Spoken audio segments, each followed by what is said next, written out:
Yo, I am so excited to tell you that I am back on the road, baby, and I may be coming to a town near you. April 7th, I will be doing a one-nighter at Helium Comedy Club in Philadelphia, PA. Then May 24th through the 26th, I will be at the Vail Comedy Festival in Vail, Colorado. Stay tuned for more dates, baby.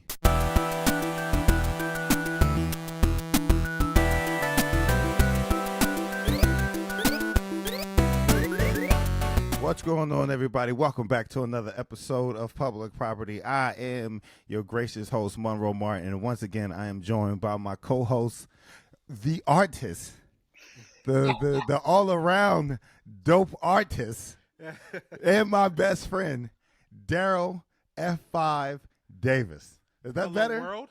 Yes, way better. All right. Yo, and today we are blessed to have Dave Ortiz. You've seen his pieces in Nike and Zoo York, fucking Dave's Meat Shop. You've seen his galleries all over New York City. He's a New York staple, if I had to say so, because I had to really like I did my research. I made sure I did my research. I was like, this dude's done it all. This motherfucker he's killing it right now, and I'm honored to have him.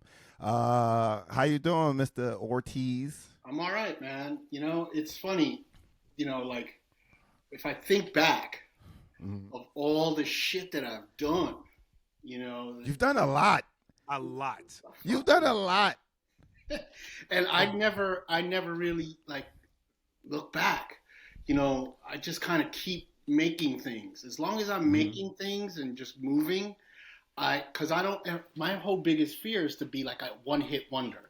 You know what I'm saying? Mm-hmm. And I get all kind of like, I get kind of weirded out a little because most people recognize me or know my stuff through the Bacon's Air Max 90. Yeah, as soon as you said that when we met, you was like the Bacons. I was like, oh yeah. But then, yeah, go ahead. Famous, but I've designed 25 other Nikes. Yeah. Okay. So, it's the thing that people could go, oh yeah, okay, now I know. It's like an actor in a movie, and you see them and you're like, what's your name? That movie you was in, the one, and they did like 50 movies. Right. Yeah. I get it. That's true. Me and my boy Derek Gaines, he's also a comic. We were in the Cabo Comedy Festival, and we ran into Chadwick Boseman way before Black Panther and stuff like that. And we was like, yo, you the Jackie Robinson nigga. Yeah.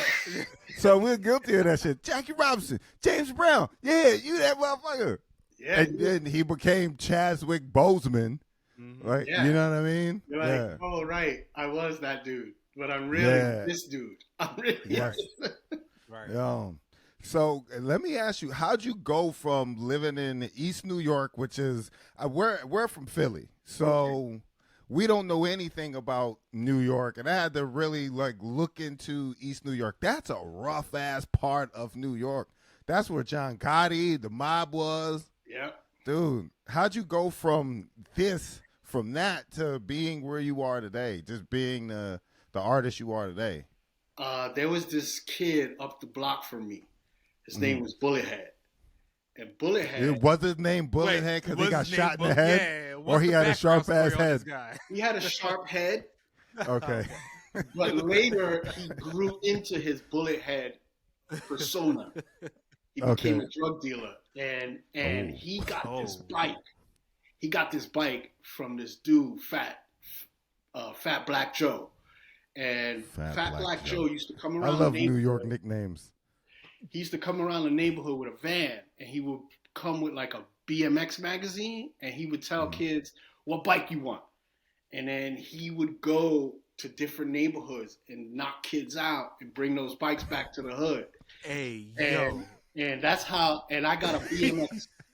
So Bullethead got a bike from him, and then I got a bike from him, and I started BMXing. And then, within the BMX small world, there was one skate shop in Jamaica, Queens called 116 Bicycles. And they sold skateboards. So I bought a skateboard and I had a BMX bike. So whenever my BMX bike didn't work, I skateboarded. And okay. doing that allowed me to travel into different neighborhoods and meet different dudes and learn that there was, and then I would read the skateboard magazines and the BMX Plus magazines and found out that there's a greater world than my, 5-block radius that I used to chill in East New York. Yeah. So, with that was the vehicle that got me out of the hood to understand that there was more to life than the hood. But I'm a kid from the hood, ultimately. Yeah. I grew up where I grew up, like 4 or 5 blocks away was where they parked the A's and the C trains, the layups. And I used to go to the layups and we used to play tag. And in the early 80s, when graffiti came out, I was writing on trains. I was terrible at it, but I was still trying it. I wasn't like, a great graffiti writer in that sense at that time, but it was our playground, because you couldn't hang out in the playground because that's where they sold drugs. Yeah. So you had to find other places to chill. It's like, let's hang out around this more dangerous area. Yeah. Let's go hang out where there's a live third rail and fucking work bums and and trains moving in and out. That sounds about right. Yeah. Sounds adventurous. Yeah. So yeah, that's what got me out of the hood. But yeah, where I grew up, when people ask me, they're like, "Oh, so how was East New York back in the day?" And I tell them there was this movie called The 7-5 Precinct, and that was the 7-5 Precinct. I'm gonna look that up. Yeah, please. Yeah, put no, I'm gonna just type it in, but I'm listening to you. And the 7-5 Precinct was this precinct where these police officers were protecting drug dealers, and then they kind of show you what my neighborhood was like. It was the highest murder rate in the world. It was where the A-Team gang started. It is where the Bloods and all that shit, that gang related shit, because there's 3 major projects in that vicinity. You know what I'm saying? There's Linden Plaza, there's Cypress Hill projects, and then there's pink houses. So all these. I heard of pink houses. So growing up there, it's kind of crazy. It's funny because just recently I met this white boy. He talked mad black. And I was like, "Yo, kid, where you from?" And he was like, "I'm from East New York." And I was like, "Get the fuck out of here." He was like, "Yeah, yo, I live on Blake right next to Cypress." And I was like, "What?" And he was a product of the environment. Yeah. He was a white kid that grew up lower, poor to lower middle class, but stayed in the hood. Yeah. And all his friends were black. And he's, blue eyes, blonde hair, and that dude is blacker than me. Oh. Will he be able to get an impasse? Do you think he can get an impasse? If he said nigga, would you be like, oh, hell yeah. Yeah. Oh, hell yeah. He's mad street. He is mad street. And I knew it, and he lives up here. And I was just like, damn, that's crazy. He was like, yeah, son, I got some problems and shit. I can't go back to the hood. Dudes is looking for me, so I had to come up here. I was like, I understand. Wow. He acting like dudes in the hoods don't got cars. Exactly. They can't travel. They can't take a road trip.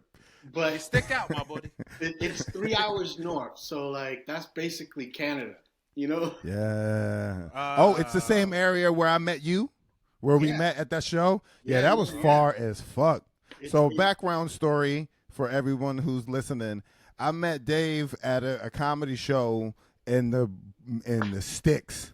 I swear to God, in the boonies. I thought I was being set up. It was a gig set up by Amy Schumer, and she told me, she was like, "It's far out, but here are the perks. We'll let you stay at my crib and whatever." And me and my wife, we made a weekend out of it. But the whole time, it was like everything was pitch black, and it was just this one building lit up in red, and I'm like, yo, I'm looking at my wife. I'm like, yo, I'll protect you as best I can. But if something go down, fucking run to the car, leave me to tell the story, because this don't feel right.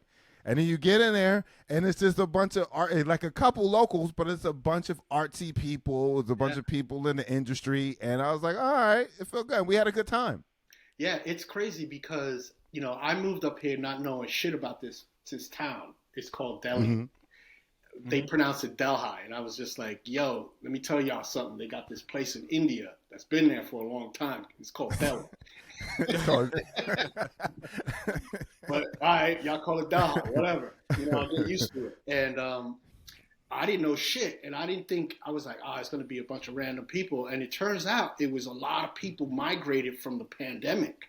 Mhm. Like they were just like, I could get a house for the same amount or less rent wise. Like you could pay, I don't know, say $3,500 a month for rent. You could get a mortgage on a house that's $1,700, and you got a house. So that has moved up, and it's kind of dope, to be honest. Yeah. So how did you adapt to that? Because if you're from East New York and you're just a quintessential New Yorker, you've been all around New York. Your name rings bells in every part of New York. And how did you get comfortable just going from the trains and cabs and homeless people in this fast-paced city to just being out in the sticks? It took you a year to just mentally assimilate? A year to like kind of change gears Mhm. because it was ill because it's so fucking quiet. Right? Yeah, it's freakishly quiet. It's freakishly quiet, and like you said earlier, it's mad dark out.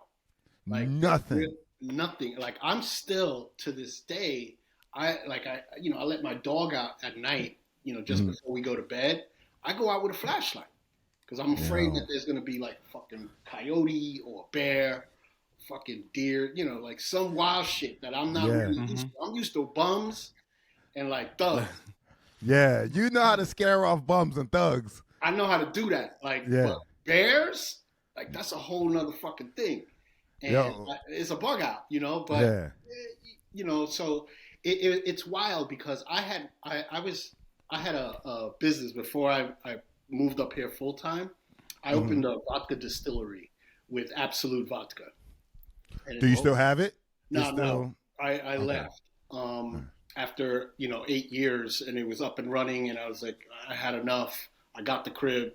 I don't need to be here anymore. And so I was going back and forth into the city, and one day I was sitting on my stoop on St. Mark's Place between First and Second Avenue, and it was I know that area well. On First Ave, and like cars piled up, 2, 3 or 4 cars, and then fucking fire truck comes blaring down, sirens, horn, like in a hurry, and a second fire truck came, and then a third fire truck came, and they were blaring, and I was like, yo, this is so fucking loud. And I was like, yo, I used to think that this was normal. Like the noise pollution was so fucking crazy, and people were just walking around like nothing is going on. And I was just like, this is ill. I lived in the city my whole life. I moved up here permanently, 51. 51 years of fucking chaos. Come and then sit in silence. It takes a fucking minute to get your brain to like calm down. Because the whole time I would be sitting here, I'd be like, yo, somebody's gonna roll up on us. My wife is like, where are you going with this craziness? She's like, nobody's gonna roll up on you. You act like you fucking John Gotti. It's crazy. It's funny. I know.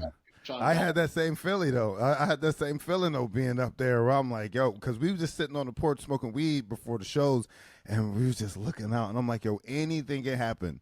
Like there can be a freak in the woods just waiting for us to go to sleep. And it was like weird fresh that meat. like fresh meat. Like I'm worried about that when I live around danger constantly. New York is dangerous. We live in constant danger and fucking like growing up for me, I remember like there would be shootouts all the time. Like and I remember one night I was going out to this club. It was Sunday night. I was going to Nell's on 14th Street and 8th Ave. I came out of my house a block away. You just see the fire coming out of the guns, and then you hear the bullets like. Phew, phew. We all hit the deck, and I rolled up to the curb where the car was. And then it stopped. They stopped shooting. I got up. and just walk to the subway station. Yeah, I understand. When you're used to chaos, it's kind of hard to adapt to peace. Yeah. Yeah. So so now I'm kind of like, you know, I'm kind of in the groove here, and I know nobody's coming up. Like it's really safe, but it's nice, you know. And the city is a young person's town. You know, after a while, once you hit your late 40s, when you're on the wrong side of 40, you know what I mean? And the wrong side of 40, you said? The wrong side. you know, I like that. We're naming this episode The Wrong Side of 40. Wrong side like of 40. Yep, let's go for it. And you start like, you go into the clubs, you like, hanging out at the bars, and you start noticing everybody is mad young. It's time to bow out. It's like, yo, dude, bow out. And I've grown up, like I've done so many of those things. Like, you know, in the late 80s, I worked at this nightclub called Mars. There's actually a documentary about this nightclub you might want to watch too. It's called All the Streets Are Silent. And it was this place where the conversion of hip hop and skateboarding met. And it was a party that we used to throw with my friend Eli and this guy Beasley. And every hip hop artist in the universe got their start there. From like De La Soul, you know, Tribe Called Quest, Jungle Brothers, you know, Clark Kent was DJing there. That was when he was skinny. He had glasses. Moby started his career there. Moby the techno guy? Moby the techno DJ got his first job in New York City at that club. And he used to spin house music. Yeah. So I used to work in nightclubs in all that in the late 80s into the 90s. And then, you know, later on in 93, we started Zoo York. And, you know, I was kind of doing that. And so I like to say the playground isn't the same playground for me anymore. You know, the sandbox ain't the same. The swings ain't the same. So I'm like, yo, I got to get out. I got to do something else. I got to keep it moving. Because I don't ever want to be that old dude at the club or the old dude walking around disgruntled about New York. And, yelling at all the new people. Like, look at y'all. I remember. This used to be a nightclub and now it's a fucking Dunkin' Donuts. You know, like, I don't want to be that dude. And you know, I want to keep those memories and enjoy them here rather than trying to hold on. Because a lot of people that get pissed off about the old New York, you know, they don't realize that New York has been changing since its inception. You know, anybody should be mad. It should be the Dutch. Because once the Dutch were here, then the New Jacks came and then they took it from the Dutch, and then it's been changing ever since. And every decade is another thing. The 70s was all this whole punk rock, graffiti, hip hop thing, and then the 80s was this whole new wave, you know, art, pop art thing, and then the 90s was like this like skateboard grunge thing, depending on where you were, and 2000s, and then so on. So it's always changing. So what do you think today is, though? What's today's? I stepped out, you know, like. Oh, so you stepped out, but you don't peek in? You don't like see what's going on and check the landscape, or you're like, look, I'm done. I'm in the sticks now. I'm in the sticks. I want to focus on my family. Here. Yeah. And I keep tabs with some people that are still down there, but they all kind of like say, yo, dude, it's mad young. And there's a lot of like, you know, energy, and there's like these underground clubs. And I'm like, word, there's underground clubs? They're like, yeah, yo, people are doing things. And that's great. And, you know, if I could get invited, maybe I will go, you know, but I'm the old dude that don't get invited. They don't want pops in the club, you know? Stroking his beard, judging everybody. Exactly. Like, You know, walking up and being like, can I get a water? And like, yo, Pop, you want out? I need a gin and Coke, you know, like. You don't drink? Like, and I'm like, what time does this thing start? You know, and it starts like, you know, 1 a.m. and I'm like in bed, you know. Exactly. Yeah. People like up here, this woman had a birthday party. I was laughing because she started it at 9 p.m. And I was like, this lady must think I'm still doing cocaine. You know, I was like, Hell no, 9? That's way too late. That's way. Yeah. So Yeah, especially for that area. yeah. I'm telling you, it's like it's probably an area that me and Michelle will move to once we get our shit together, because it's everybody. It's like it's a good mix. it's like young old people. Yeah. That's the only way I can explain it. Yeah. It's old people that are still spry, but they're like, look. I don't want all that noise, all that riffraff. I want to drink. I want to talk. I don't want to lose my hearing because the music is too loud. Yeah. So how has your art changed going from a fast-paced city like New York to now being in the quiet, desolate area like Delhi? It's gotten a lot more sophisticated, and the other thing about it is having art studios in New York, was always a challenge in terms of, I was living in Williamsburg in the mid 90s. Before Williamsburg was Williamsburg, there was like one, coffee shop, and like it was like bulletproof glass Chinese spot. Next door was that's the best Chinese spots though, honestly. It is. Yeah. And next door was the weed spot where you could buzz in and then you buy a bag of chips and you could buy nicks, dimes, quarters. It was dope. And then, but there was nothing out there. It was just artists. Kent Avenue was just factories.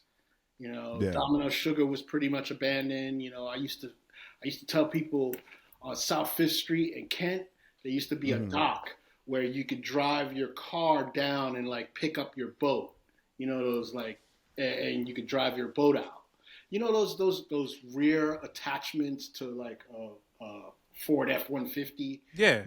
So you could pull one of those things and pull your boat and take it out.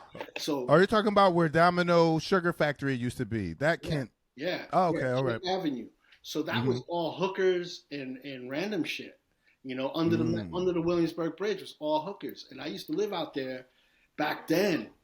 And then I slowly got priced out. And the illest thing was my homeboy, this dude for Fizza, he was like, "Yo, D, I'm gonna buy this crib on South Second and Barry." And he was like, "Yo, they selling it for $70,000." He's like, "Yo, they got the spot next door for $70,000. You should get it." I was like, "Nigga, I'm chipping in for fucking weed." I was like, "Are you bugging?" He was like, "Yo, figure it out, son." And I was like, "Dude, figure it out." Like, It's to figure it out. It was such an astronomical number in the mid 90s, $70,000. And like an idiot, I didn't buy it. He bought it, flipped that shit for a few mil. He bought another spot at Greenpoint when that was still small. And then he moved upstate here. And he's another product of the environment. He's this Polish dude who fucking is more Puerto Rican than me. And he's like, "Yo, Papa," he's mad hustler. He's a hustler. Yeah. And he got a gang of Polish dudes and a gang of Mexican dudes, and he buys cribs and flips them, fixes them and flips them. He got his hustle together, Yeah. So I got this theory that. Oh, go ahead, Darryl. Go ahead. No. Well, go with your theory because it might coincide with what he said. So I feel like gentrification, the first stage of gentrification is artists. Whenever artist lives in a neighborhood, and then it makes people feel comfortable enough to start buying property, and then they price y'all out. So all right. So it's the artists, then the gays, and then the regular folk. And then we got to get out. And then you got to find another neighborhood. Like I had a studio in Gowanus. And I was sharing, it was a shared studio, printing studio. And I remember when this dude came and he was like, "Yo, did y'all see the Whole Foods? They opened up." And I was like, "They opened up a Whole Foods?" And I was like, "Damn. I said, it's a wrap." It's over. And these guys were like white dudes that moved in from California. And I was like, "Yo, y'all got to start packing." And they were like, "You crazy? Whole Foods is not, that don't mean nothing." I was like, "All right." And I felt like Noah. I was building the ark, and I was packing my studio, getting my shit out, throwing it out slowly, wrapping shit up, taping it, getting boxes. A year later, the landlord came. He was like, "Yo, fellas, I'm selling the building. Y'all got to leave in a month." And I packed my shit in a year. And these dudes were like, "Oh, oh, oh," and I was like, "Man with a van." That man with a van. Listen, it's 3 things that show you gentrification's coming. Yep. Whole Foods, Chick-fil-A, and Target. Yep. It's over after that. Then our area is hit. I was just telling my lady that because we have a Chick-fil-A and it stays popping. And I live in a predominantly Hispanic neighborhood. And I'm like, babe, we got to start saving our coins right now because this area about to change. She's like, but it's so, like, we have the community. I'm like, Chick-fil-A is here. After Chick-fil-A is Whole Foods. Yo. We and then got there's a an micro Amazon. Target. Yo, we got micro. Actually, micro Target was the first sign. Yeah. Yeah. They just want to see if people will support that over the mom and pops. Yeah. And then they go Target going to get bigger and bigger. Start buying up the buildings, and then they turn it into a big Target, and it's a wrap. It's a wrap. That's been happening. I mean, I lived in every fucking neighborhood. Yeah. You know, and have you ever lived outside of New York State at all? I tried to move to California in San Diego in the late 80s, like 89, 90. And I was there for like 6 months. And I was like, this shit is whack. What was whack about it? Well, it was the weather was too nice for me. And the people. Oh yeah, he sounds like he's from this side. Yeah. Y'all don't get no snow. I mean, nothing. Hey, you don't even. I can't put on a jacket out this bitch. It was hot.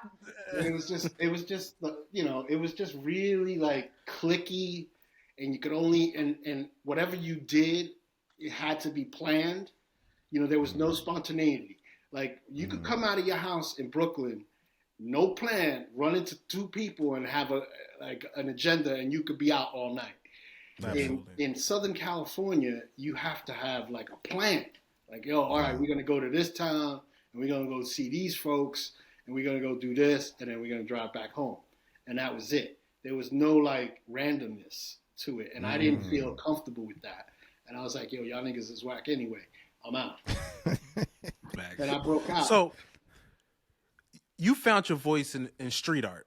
Yeah. How were you able to transition that into fashion? And were you met with any barriers doing that? Well, when I always wrote graffiti and dabbled and did street art shit.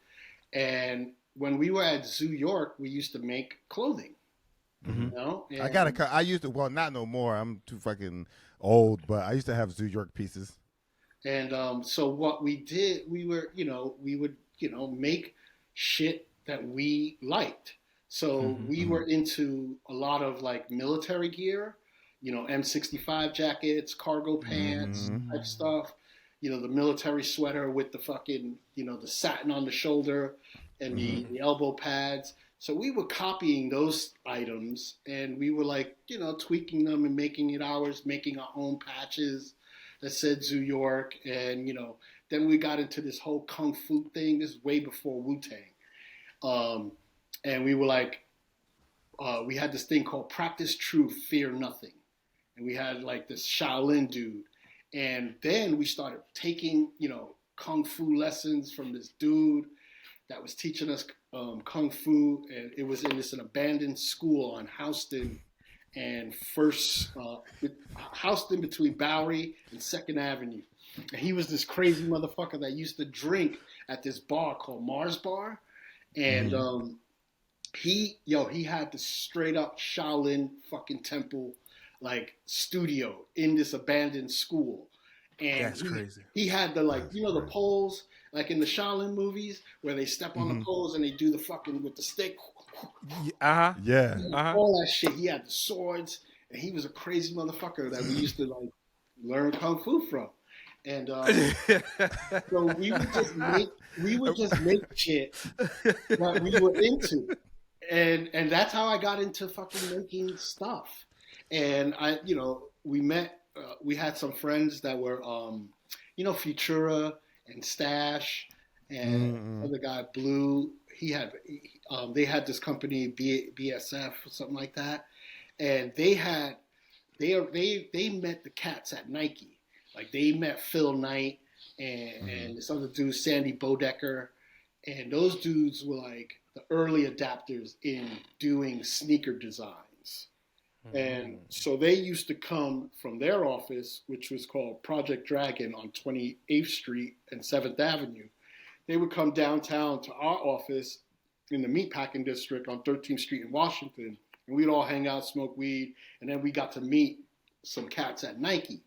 And then they were like, yo, would you guys be interested in designing a shoe? And we were like, hell yeah. None of us knew how to design a shoe, but that's the beauty of how like I got into this thing, because I don't know what I don't know unless I try something. And then if it's a colossal failure, then you don't know it. But so we were like, yeah, we could do that, and we designed a blazer, and then it came out and it was pretty successful. And then Nike, the green Johns, right? Huh? They were like the green, right? The green with the tan stripe? No, they were black with a red check, a gold trim, and a gum bottom. And then there was a gray one with a white check and a white bottom. Those were the blazers.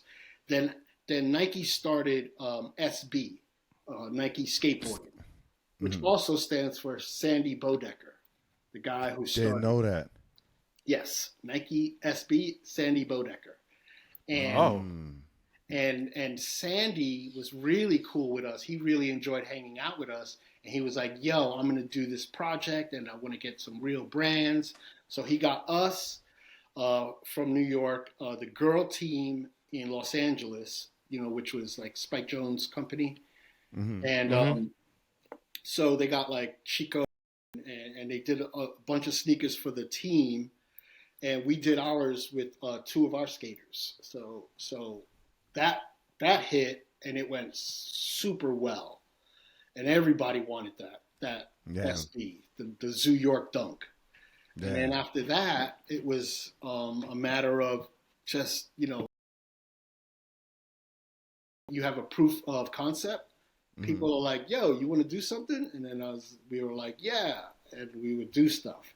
And then we sold Zoo York to Echo Unlimited in the early 2000s, I think 2002.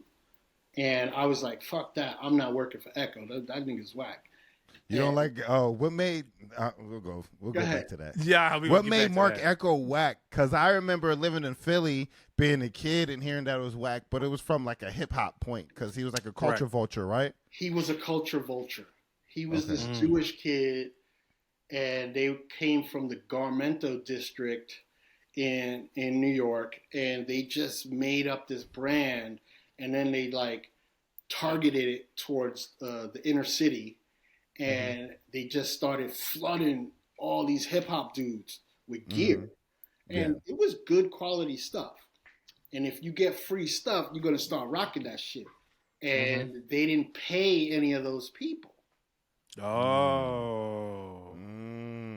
Later on, they started to they knew they had to pay to play because people wisened up. But in the beginning, they just was flooding the market with free shit, and you had the big Rhino and it's an Echo, and it's just it was just too branded, and we were really low key with how we did our Zoo York stuff. So I didn't really feel comfortable with them.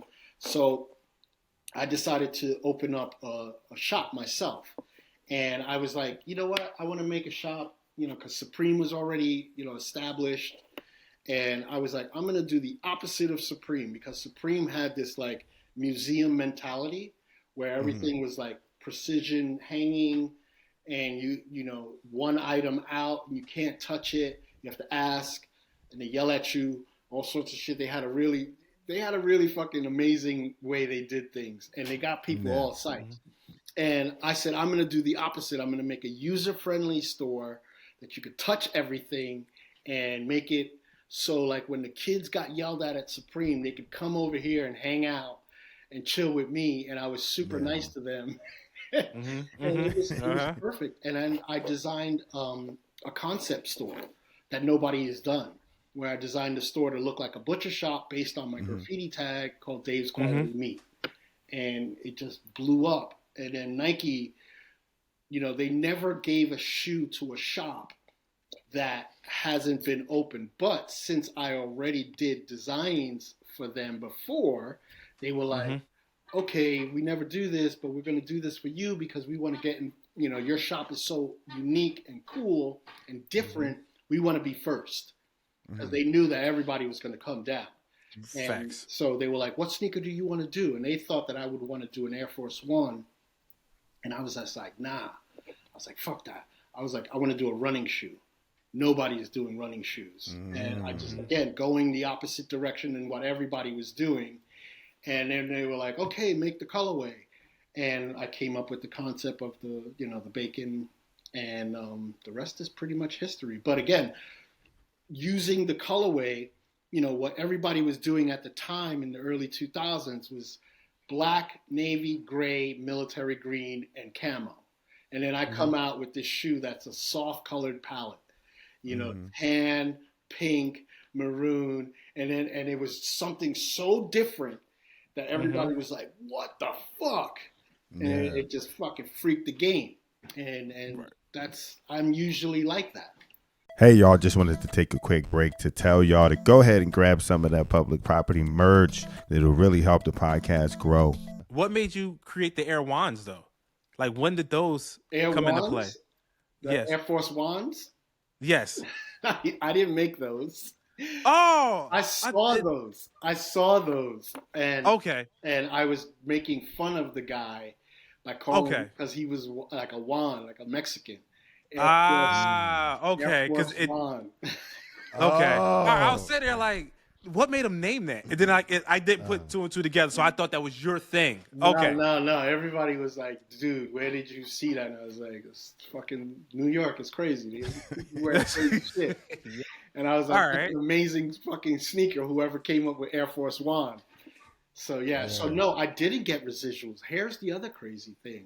Back then, we were so happy to get a shoe made by Nike, Fair.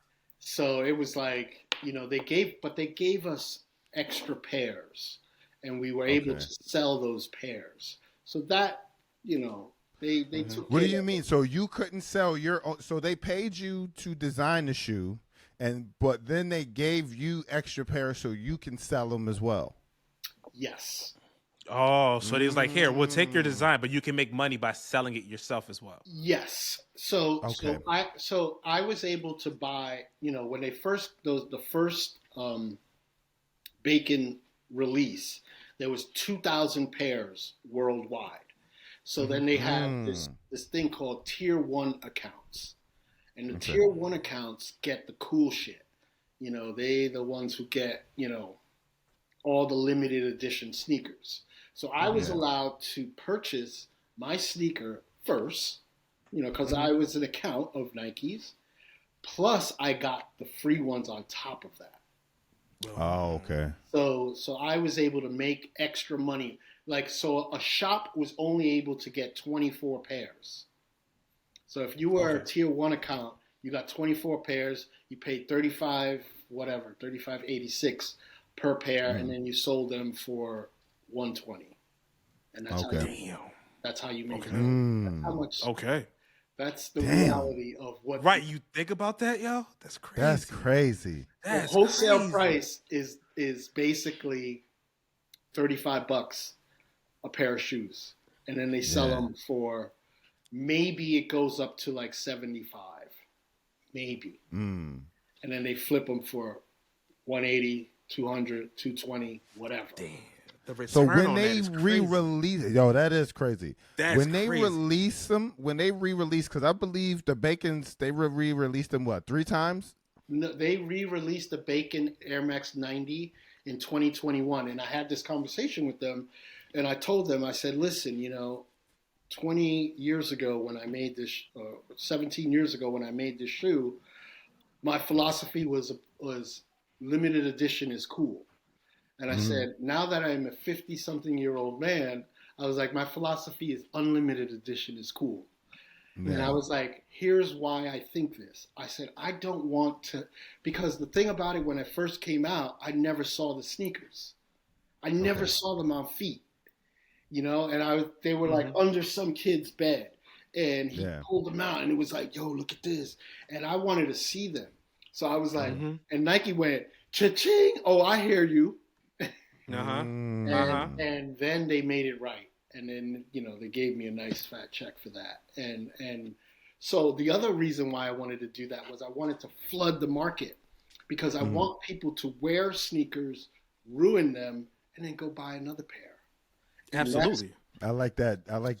So now if you look on like StockX or Flight Club or whatever the other sneaker resellers are, you could find the Bacon Air Max 90 for retail price, which is $120.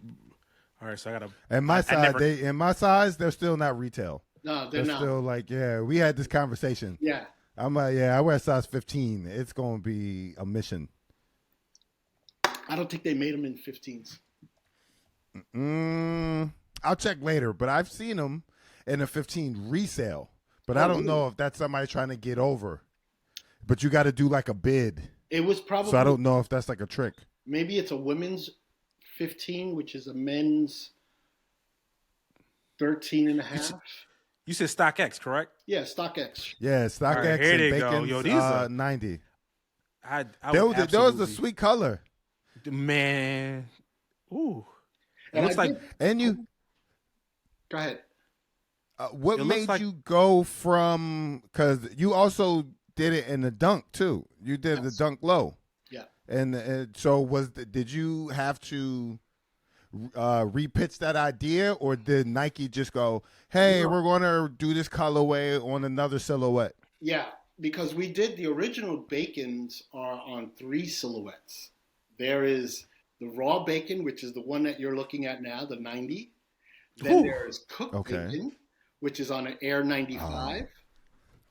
Then there's burn bacon, which is on a Huarache. Dude, I'm looking at the 90s, and I'm about to pull the trigger. Pull that goddamn trigger. You can't tell them you're about to pull the trigger. Pull that trigger. Hold on. It only going for 120? Yeah.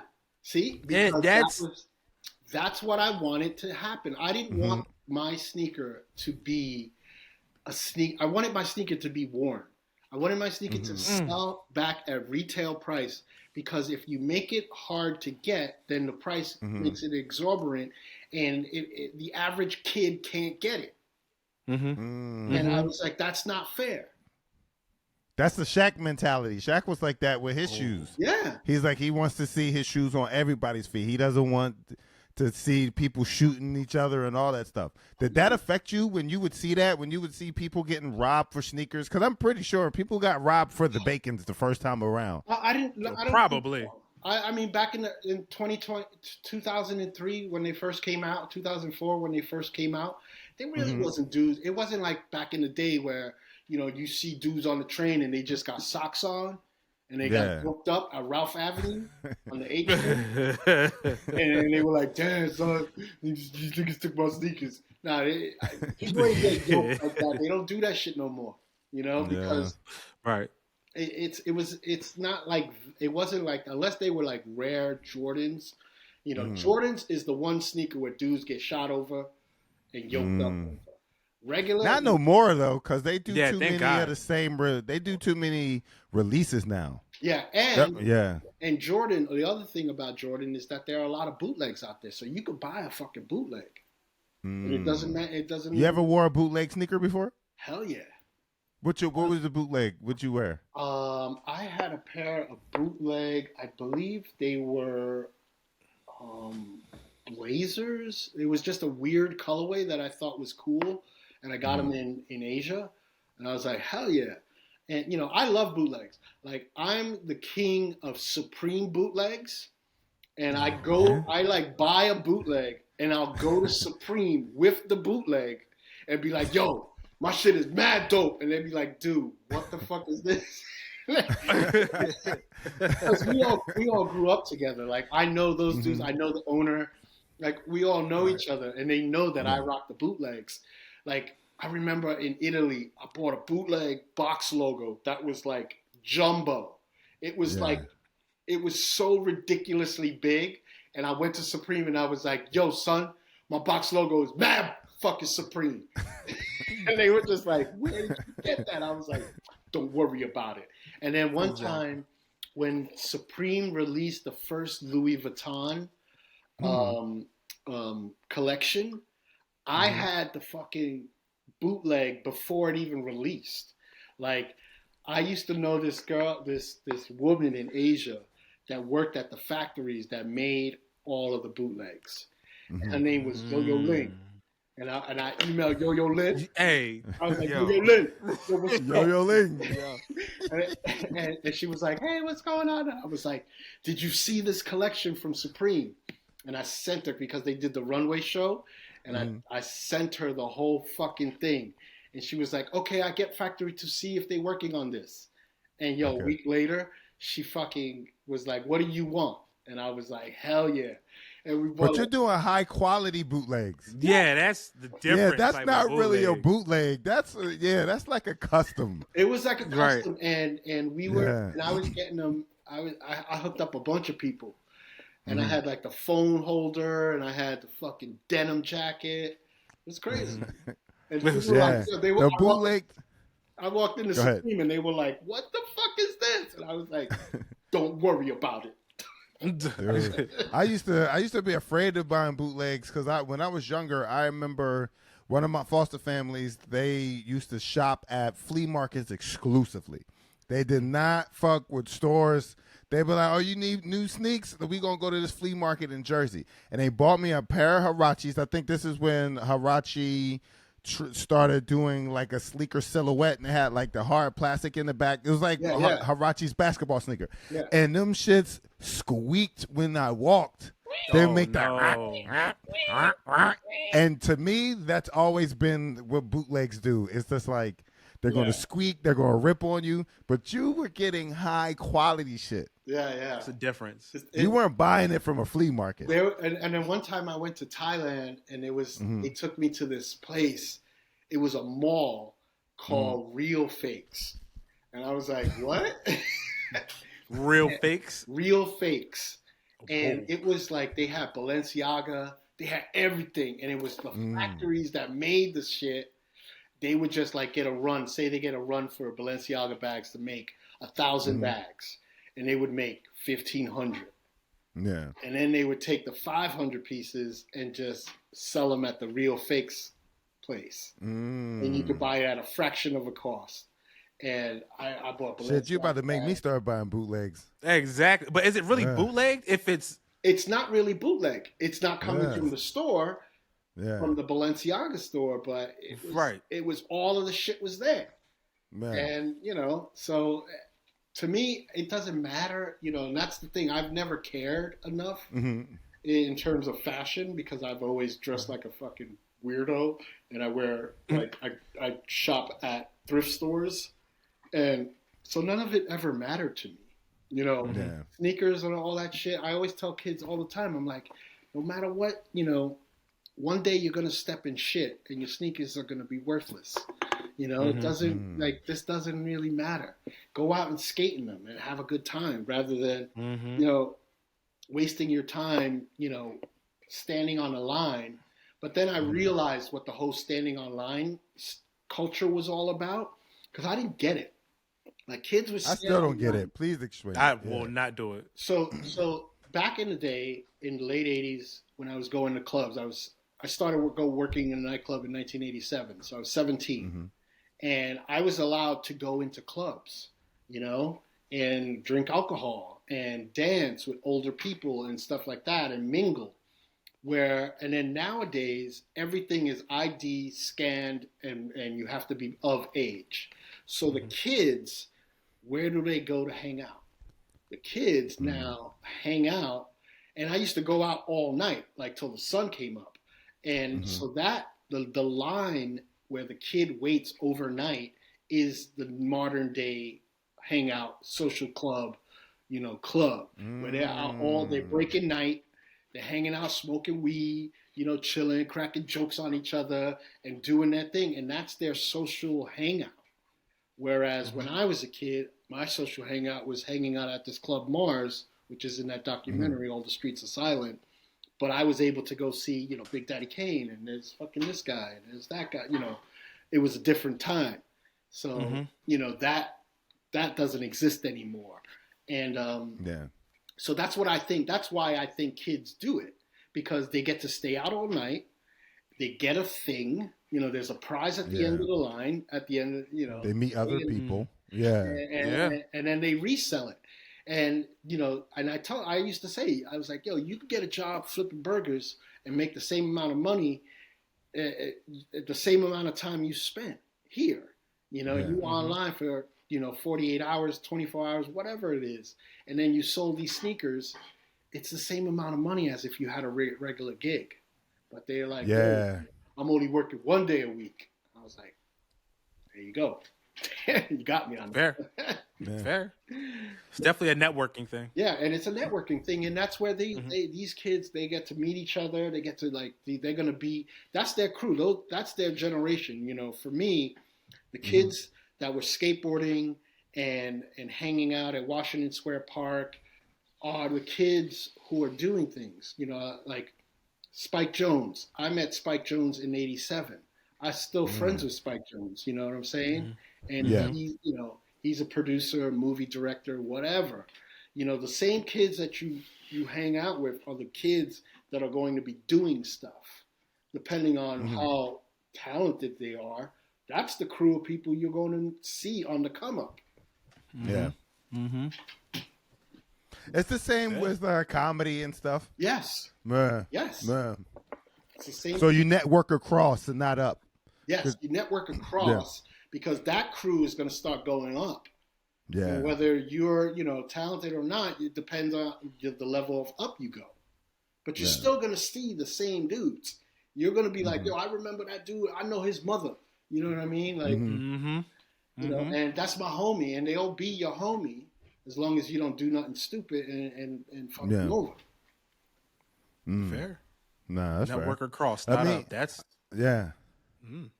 I want to. I don't know if I'm saying this right, but what's your favorite? Is it medium? Because I know you do everything from paintings to illustrations to sculptures. Like, what's your favorite? I would have to, even the designing clothes. Have you ever done directing and stuff too? Not yet. Okay. Not yet. okay. Oh, not yet. Not yet. You know, Not yet. All right, we'll get back to that. But what's what's your favorite so far? Yeah, painting has always been my favorite. You know, and painting, and it's funny, and making silk screens, because I'm very methodical in terms of how like things get done. And it's funny because I used to have a silk screening studio, right?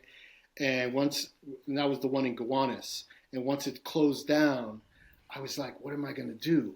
You know, I didn't have a paint studio and I didn't have my silk screening studio. So the next thing that I got into was baking, which is crazy. Baking, making cakes and breads. And the reason why was because there's all these little steps that you have to do to get an end result. And in making a silkscreen print, you have to design the thing on your computer, then you have to print out the films, then you take the films, and then you burn the screens, and each color is a screen. Then you have to register the paper to the screen, and then you pull the ink, lift the ink, pull it out, get the next color, register that. So all these little steps to make a finished product. Like, I like that paddle in the background. Oh yeah, that's dope. I mean, but that's vibrant. It's that's probably a lot of silk screens just to make that, right? It's like 7 colors. Yeah. So all these little steps to get that one thing. So in baking, I got the same gratification of making a cake that I did of making a 7-color silk screen. And so I'm always. Did you ever sell your cakes? No, I just I make them for my friends, and everybody's always happy. And I make sourdough bread, and people are psyched. And I just bring it to my neighbors, and they give me honey. It's like it's crazy. Yo, you really changed. You really changed, yo. Dude, I'm not changed, bro. I'm not like. I used to be out in these streets. Let me give you a pair of kicks and give me a quarter of weed. Nah, I don't do that anymore. No. That's crazy. They're like, I have this sourdough bread. Exactly. Like, what can I get for the sourdough bread? They're like, get the fuck out of here. But it's really good.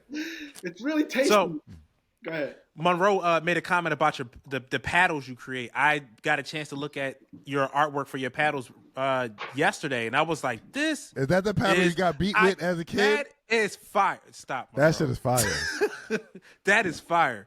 No, that is funny how I got into that. Was we have 4 bedrooms, right? And we have this one bedroom that's a king size bedroom, and we put a king size bed. And my wife wanted to put a painting above the bed, and I was like, "Oh my god, it's so boring. Why don't we look for something? Maybe I could paint something that's not really a thing." And she was like, "Okay." And then we went out to a yard sale, and she was like, "Dave, what about these?" And found a set of oars. So I was like, "Huh, that's cool. Yeah, get them." They were $15. I get them, and this is when the garage was still a garage. I sand them down and I paint them, and I posted it on Instagram. I was just like, "Look what I made." And then someone immediately hit me up like, "Oh my God, can you make me one of these?" And I was like, "Huh?" I was like, "Hold on." And I just Googled like, where can I buy fucking oars wholesale? And I found a spot that sold them wholesale. And I was like, okay, yes, I can. And I was like, they're going to cost $325 at the time. I was selling them for $325, and then I bumped the price up to $450. And now I sell them. Hustler. Yeah. Look, Early if you ask me, adapters got the good price. They're worth more, man. They look amazing. And I just started making them. And like I turned like next year, I got a pair. There's this company called Saks, where they took a bunch of my oars and they made like a pattern, and we are making boxers and long underwear.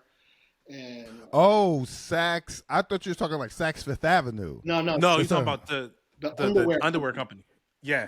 Oh, okay. I'm doing a thing with them based on my oars, and then so it's just one of those things that happened by accident. And it's a really easy sell for me. I make them, in between I'm making other things, and I just paint out an oar, And like this one is going to Seattle. That one's dope. Oh, that one's fire. Yeah. I went on your site. I seen you got the bat. You got these 2 bats. Oh, yeah, the little bats. I got those. Because we live close to Cooperstown, and that's where the Baseball Hall of Fame is. And so they sell those little bats. They used to give away those bats at the stadium. They used to have Bat Day. I don't know if you remember. That's so dangerous. Let's give a bunch of New Yorkers some bats. Yeah, that's why they stopped doing it, because you give out bats and you have 2 teams and people are drinking, and then one team's going to win and one team is going to lose. And then you gave drunk people a weapon. And they're like, "This was such a great idea on paper." Nope. Whole outside looks like Streets of Rage. Yeah, so they ended Bat Day. But I have those here.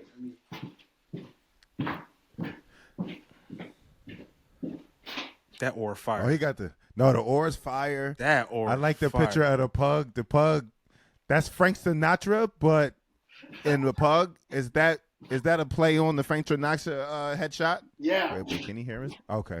So that's here's dope. another thing I got. I got a ski.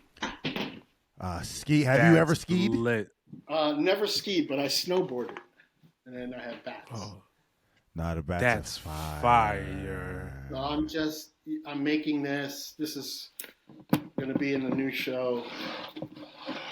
I'm making. How do you buy it off your website? Because when I click on stuff, I couldn't. Oh, you just. It doesn't give me send me an email. Oh, okay. Because I was tempted.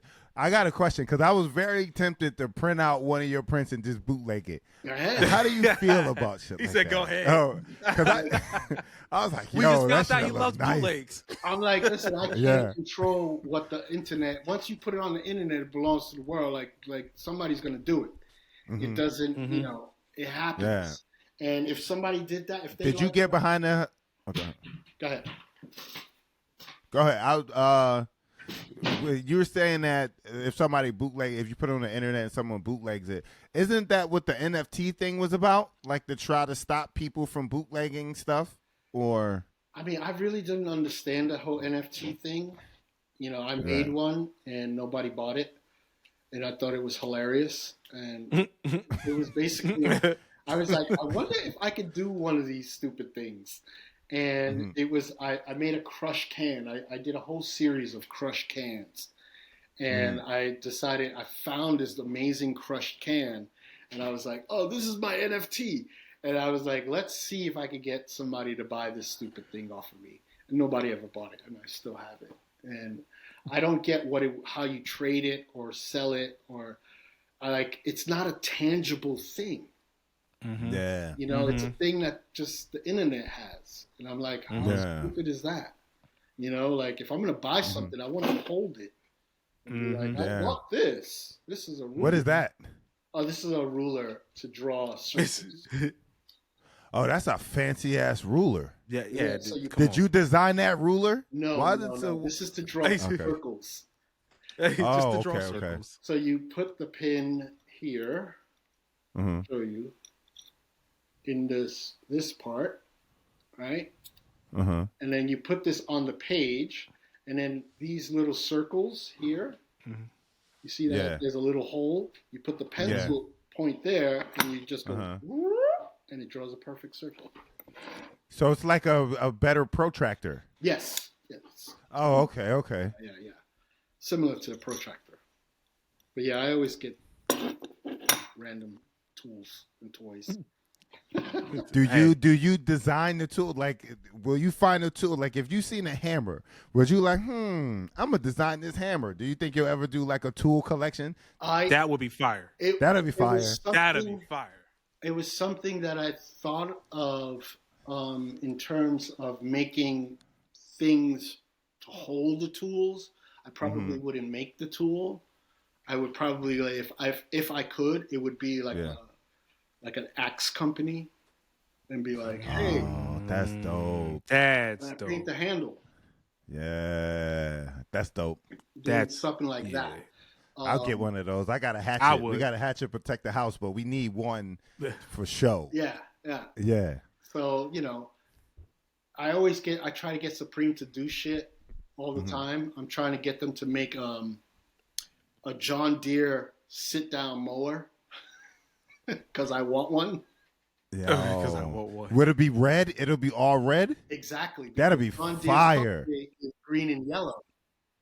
And it would just be red, and it would just say Supreme. You know, and I was like, that'd be sick. That'd be fire. People who don't have lawns is just driving that down North Philadelphia, like. Exactly. Yo, I swear to God, they'll just take the blades off. They'll just take the blades off. Be like, yo, I'm whipping it. Yo, I can see that. Lawnmower? A Supreme crazy. Lawnmower is crazy. Would you do the seats white? Would the seats be white or it would probably, straight red? Like everything be red? It would probably be black seat or red seat.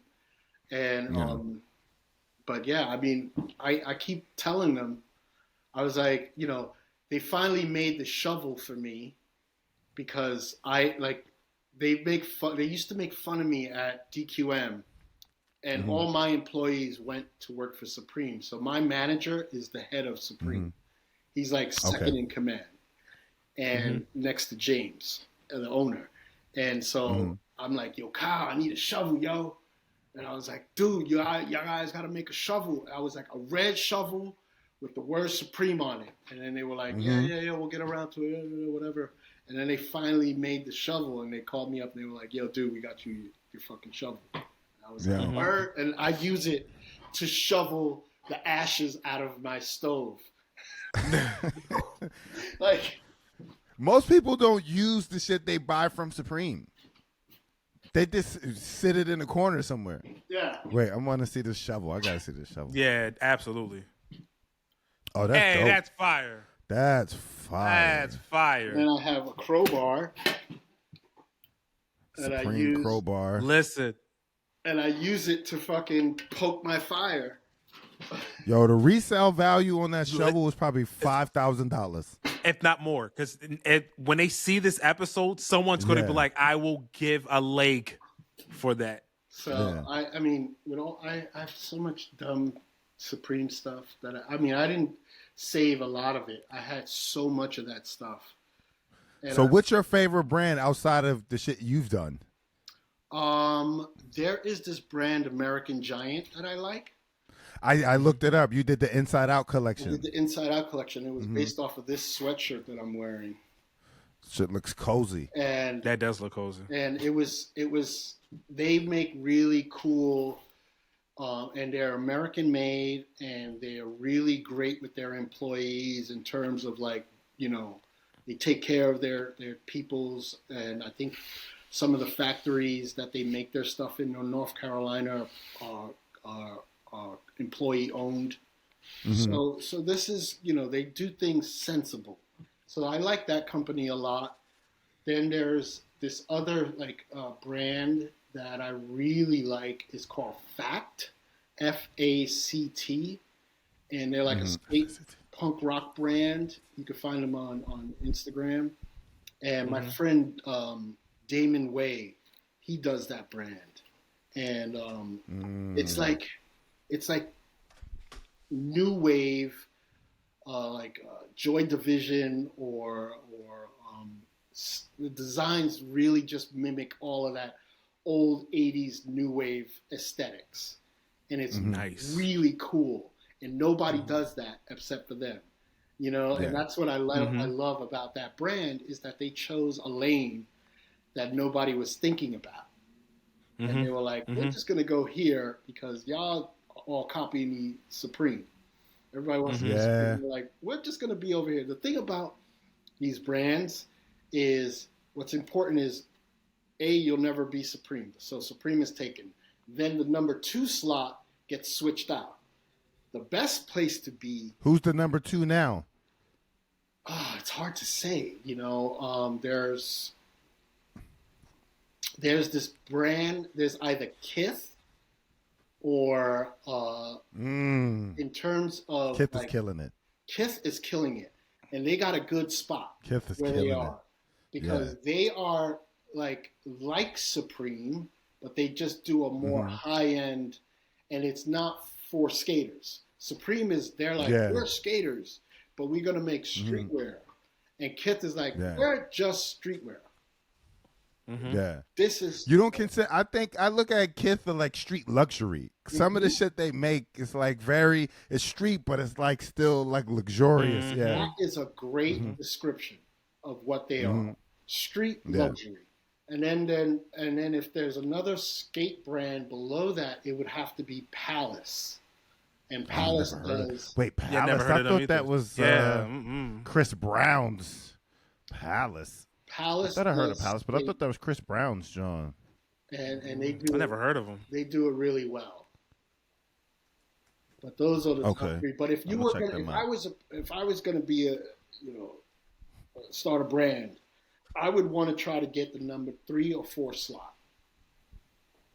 That's the sweet spot because it's obtainable for kids and people, and you want to just sell shit.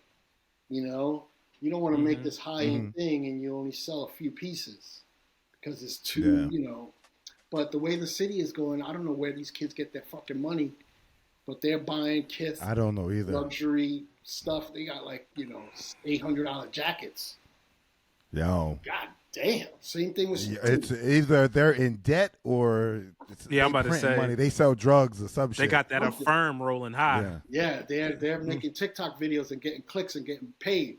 I don't know, but they're doing it somehow or another. I know when I was a kid, I worked at the video store that was owned by John Gotti. You know, and did you ever meet any of the mob bosses? I didn't meet any. I used to have to hand out envelopes to like the soldier guys. They were really like Gary the Hitman. Wait, there was Gary Blue Eyes, George the Hitman, Mikey Toe. They had so many funny guys there, and they used to call me Chocolate Bar. Why? Jesus, like where did Did they pat you on the head? They were like, "What's up, little chocolate bar?" I would hand over an envelope. They go, Do I gotta fucking count this? You know how you Puerto Ricans get? You know, a little Oh, money. wow. And I'm like, listen, I don't Oh, pack the wow. envelopes. I hand out the envelopes. They come to me and I give you the fucking envelopes. And they're like, all right, chocolate bar. Just keep an eye on me. Chocolate bar. That's crazy. But those dudes, not for nothing, even though that was the most racist nickname I've ever had, Absolutely. they were really endearing and loving towards me. Which is, it was like, if I ever had a problem, I know I could go to fucking George the Hitman and be like, yo, George, this is happening, and he would take care of it. It would, you know, it would be a situation for somebody else. Have you ever had to call on their favor? I would never. Like, don't give me nothing incriminating. Yeah, no, please don't even speak on it. Don't speak on it. I had an opportunity. This ain't Vlad. So. I had beef. I had beef with a business partner, and we were in court, and I ran into George. He was, after like, you know, all those guys got arrested, George was running the maintenance of NYU. He was the guy who did all of it. Like, he was the boss of all of those maintenance workers.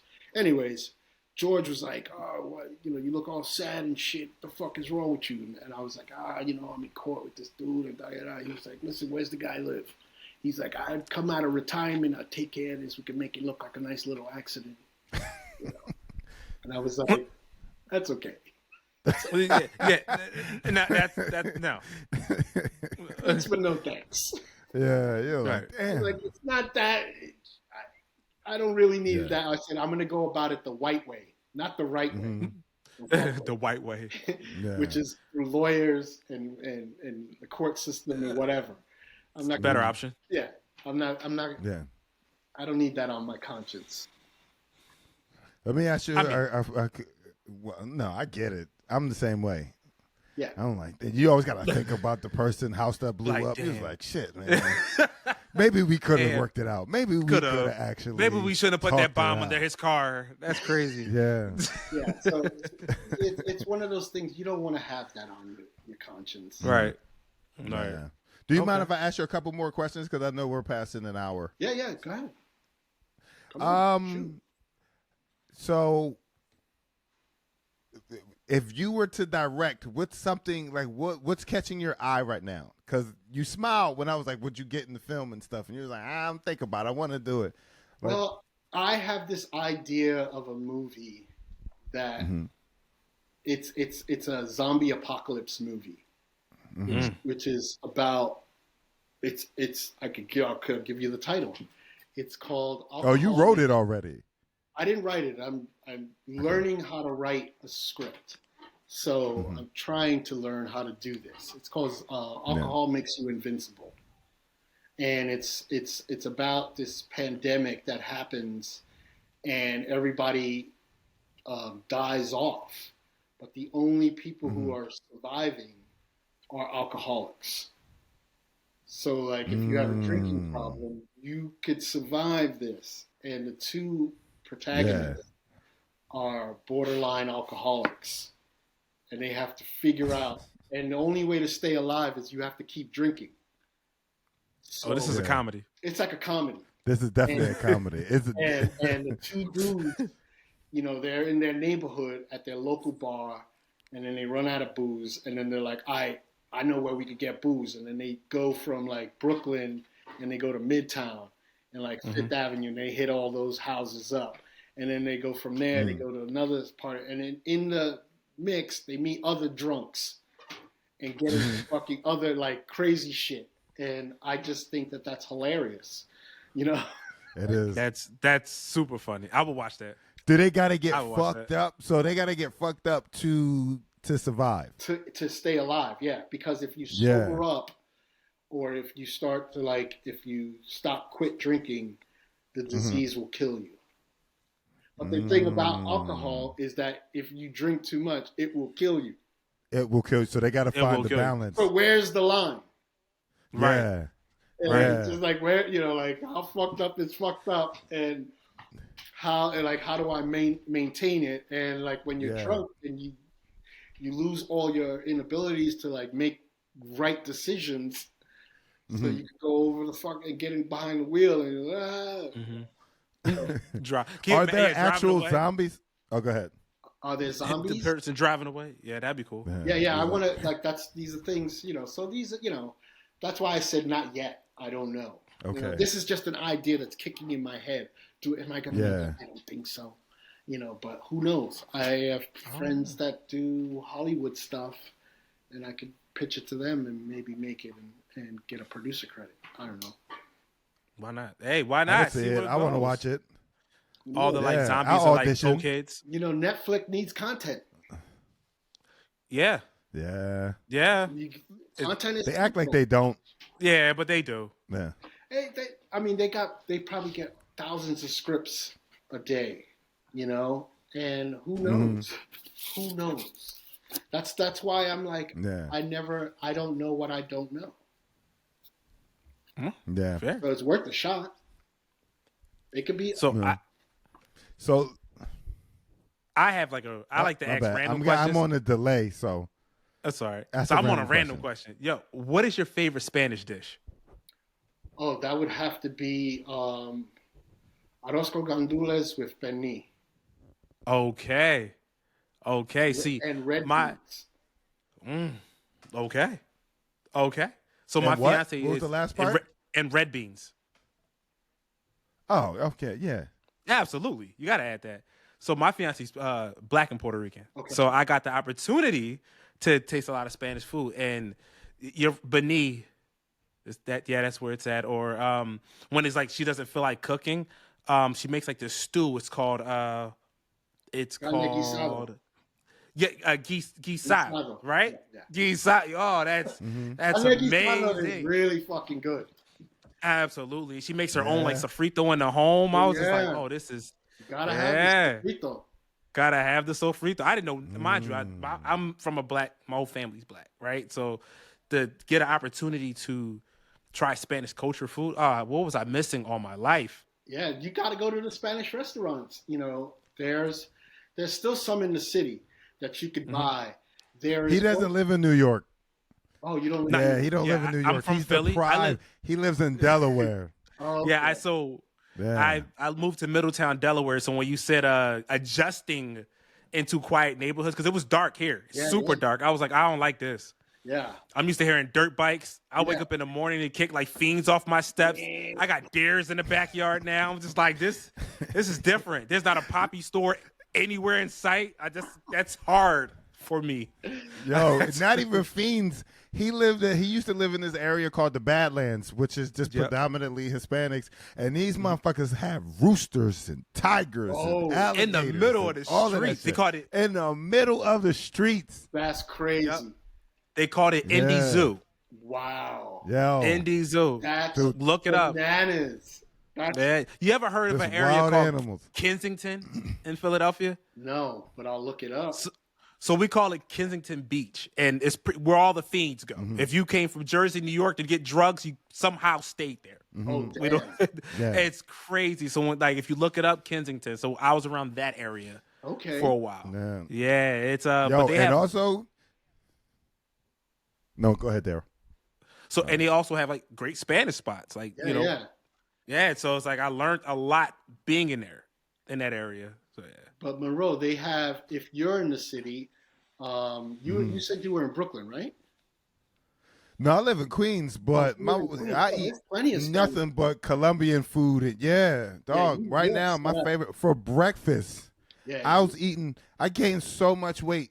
I was eating calentao every day. Chicharron, salchipapa, man, dude, I can't get enough. That's the good shit. Yesterday, my wife bought me a chicharron, and it was the perfect balance of meat and fat. Like they got it right. Because sometimes you get chicharron and it's too fatty. Yeah, it's too and then you fat. feel like you can. It was the perfect balance, yo. And she took a piece, and I knew that's how fat I am. She was like, "Baby, I bought you food," and I'm like, "Wait, you ate some?" What's up? So. You grew up with both of your parents? Yes. They're still married. Bless you. Yeah? Yeah. How did they feel? went into art. Like, how did they feel about your decision to go from graffitiing? Because I know, like, first, did they support graffitiing at all? Did they, or were they just like their whole thing?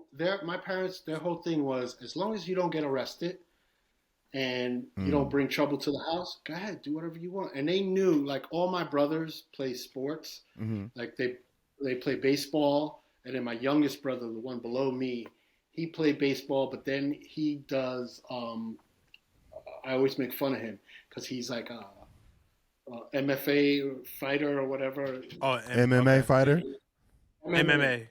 And he does jujitsu, and he's a teacher, and he works with the Gracie brothers.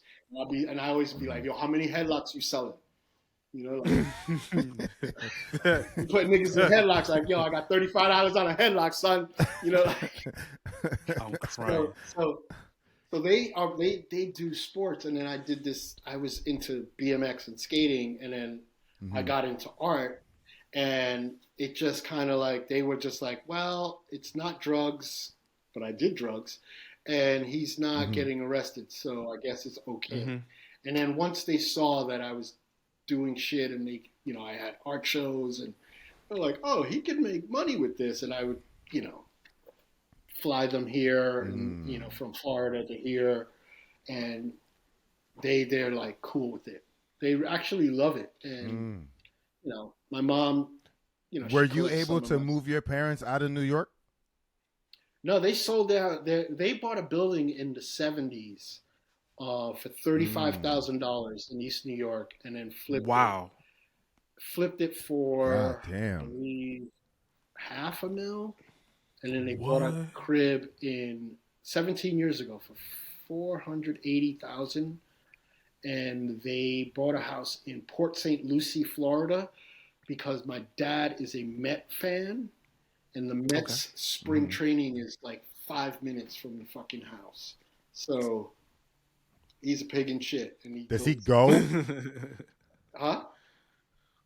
He goes to watch them spring train? Oh, yeah, totally. And it was funny. I went down there one year, and my friend, Crazy Joe DeVito, he was working for the Mets.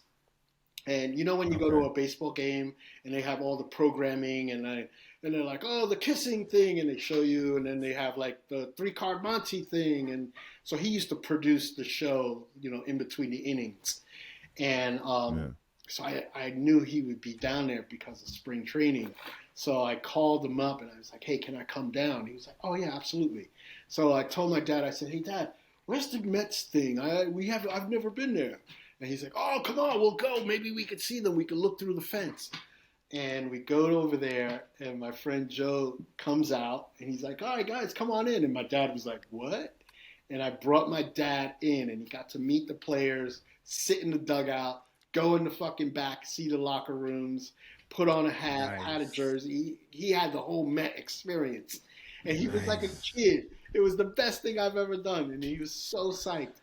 And then whenever they played, you know, I call Joe DeVito, he gets me tickets, and they go see the games now, and they don't have to pay. That's dope. Would you ever design a Mets jersey? That gotta make you feel amazing. Yeah, and it makes me feel great. One, because I know how much my dad loves baseball, and I know how much I hate it, and I don't have to go. I could just put a call in, and then my brothers go, and I'm like, whatever, you know. Right. No. Oh, that's baseball dope. is so boring. I'm glad you said that. Baseball is so fucking boring. I'm a football guy. And football the guy all the thing way. about baseball is my name is David Ortiz. You Big Papi. So I tell people all the time, I'm like, I'm more like a medium Papi, you know. And then or if I make a reservation, and then people, David Ortiz is walking in, they're like, "You're David Ortiz," and I'm like, "Yep," and they're like, "Bummed." Yep. Right. Already met, like, damn. They called in extra employees and shit. They're like, yo, he got Big Papi coming through. Big Papi's coming in. He made a reservation. They're like, damn. That's right. Medium Papi out there. So what sport you enjoy? What sports you enjoy watching? I would have to say the only sport that I really like to watch, only when it comes around, is the World Cup. That's it. because it's like it's like the World Series or the Super Bowl, and it's a fucking global thing, you know, like the World Series is only in America. It's not the world. I mean, to us, to Americans, America is the world. Who are so like fucking full of themselves are like, we're the World Series, and you're like, yeah, but it's only in one country. This airs nowhere else around the world, just so you know. So I really enjoy watching the World Cup because it's so thrilling and it's like, you know, fast pace, low scoring, you know, and people like in Europe, they fucking go bananas over fucking football or soccer, whatever you want to call it. No, they're fucking crazy. You thought we had fanatics? They are like fucking fanatics, like crying, like the fuck. I'm like, yo, nigga, you didn't even fucking go on the field. Like, why? You don't know any of these players. They're not your cousins. They're not close friends. Why are you so invested? These people, and you acting like. I'm like, whoa. So I enjoy watching that, but that's only every 4 years. So I don't know. But other than that, I mean, I watch basketball. Again, I only like to watch sports when we get to the end, and then it's exciting because it's like, you know, I can't watch the daily, you know, games. I'm the same way. They call me a fair weather fan. Because I only care about basketball in the finals. I only care about football towards the end of the playoffs. I'm like, I don't give a fuck about none of that shit. That's not true, bro. You watch the Eagles when they are winning and they're in the playoffs, dog. I'm telling you, Darryl, you know that. I'm a fair weather fan. I'm like, are they winning? All right, I'll watch. They losing? Nah. Yeah, like I'm good. Look, because here's my thing. Like, so growing up in foster care, you get tickets galore, right? Like all these after school, programs and PA. And for foster kids, we would go to Eagles training camps. We would go to the Phillies training camps, the basketball train. We would see all these players, and they would just be dicks. They wouldn't really care. They were like high five you and be like, all right, get the fuck out of my face. So I'm like, why am I so invested in this person that don't care at all? They don't give a shit about you. Exactly. It's like part of the contract. So, they gotta like, oh, we gotta see the kids today. They're like, damn. He's like, you know, they don't got no dads and their mom on crack. Just smile. Yeah. Smile. That's it. High five them. Sanitize your hands. And then you go back to the lockers. Exactly. 10 minutes. So so I'm learning more about fashion. I used to secretly want to be a clothing designer too, and I gave up on that dream. But I named my company after the Bad Creations. But now that I noticed that fashion is so much easier to do now because you got the print on demand sites and stuff. Yep. Do you look down on those things, or do you look at it as a way for them to be like, no, start how you start? Yeah, start how you start. I mean, I started Dave's Quality Meat with a stencil. I literally, my friend made the logo for me, and I fucking gray T-shirts, you know, black. It said Dave's Quality in black, and then red and meat spray paint, and that's how I started the T-shirt company. And I used to give it to pro skaters, and they would skate and take like they would do a trick and be on a handrail. Dave's Quality Meat. You know, how many fucking kids read Skateboarder, Thrasher, you know, Big Brother magazine, and people started knowing about it. Like, what's Dave's Quality Meat? What's Dave's Quality Meat? And, you know, however you could get the name out there, you know, is the key. So these on-demand T-shirt things are great. They're fantastic. And all right.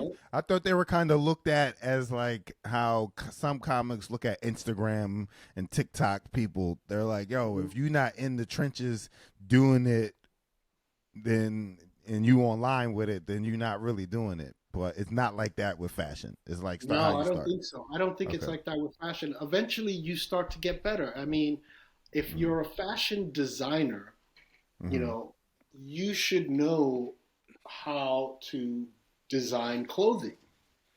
And what I mean by that is cutting patterns, knowing how stuff drapes on you. A fashion influence designer is different. They are telling you, they're like, oh, I really like this theme, like kind of like a cowboy shirt, but like, and they just kind of give you ideas.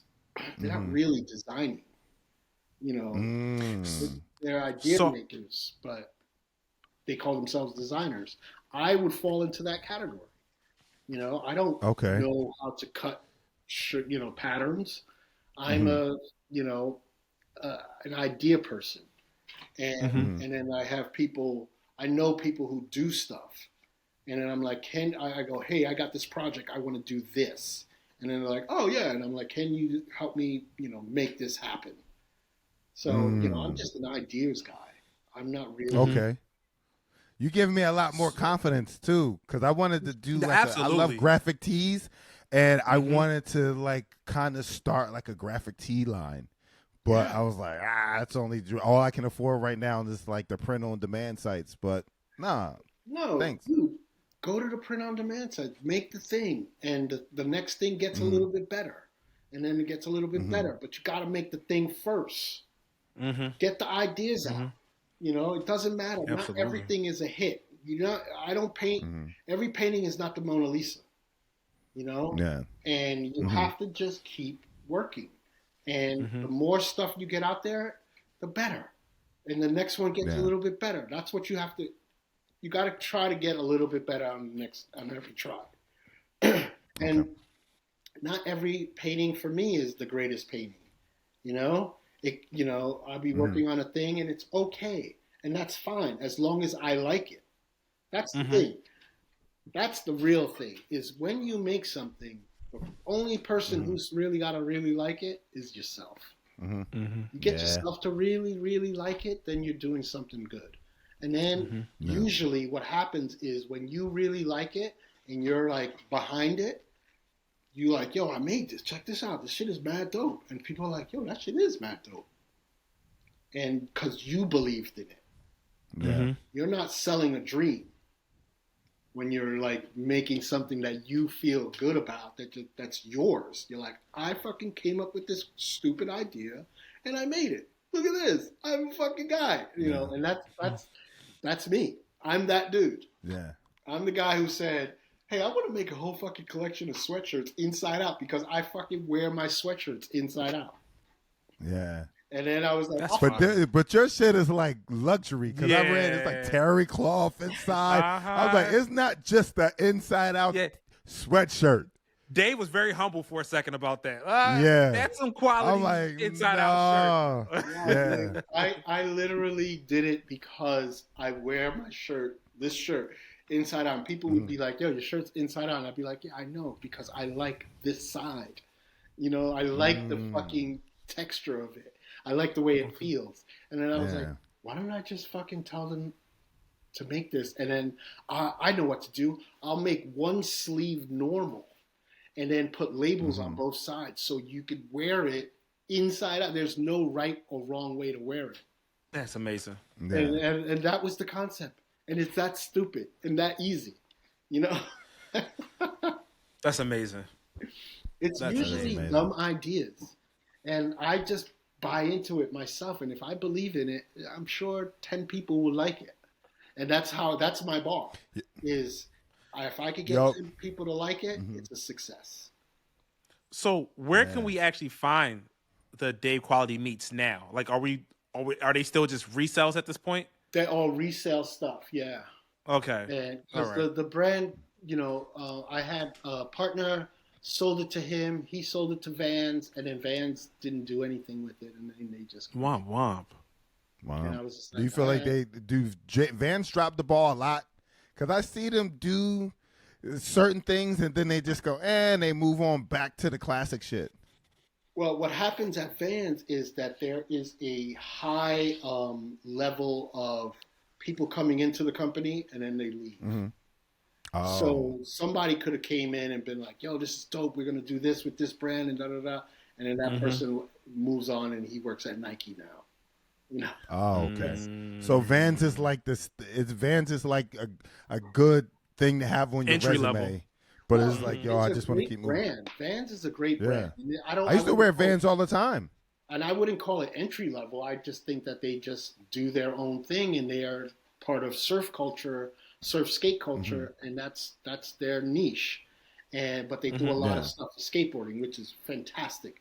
You know, opening skate parks, holding contests, giving big fucking prizes to skaters who win.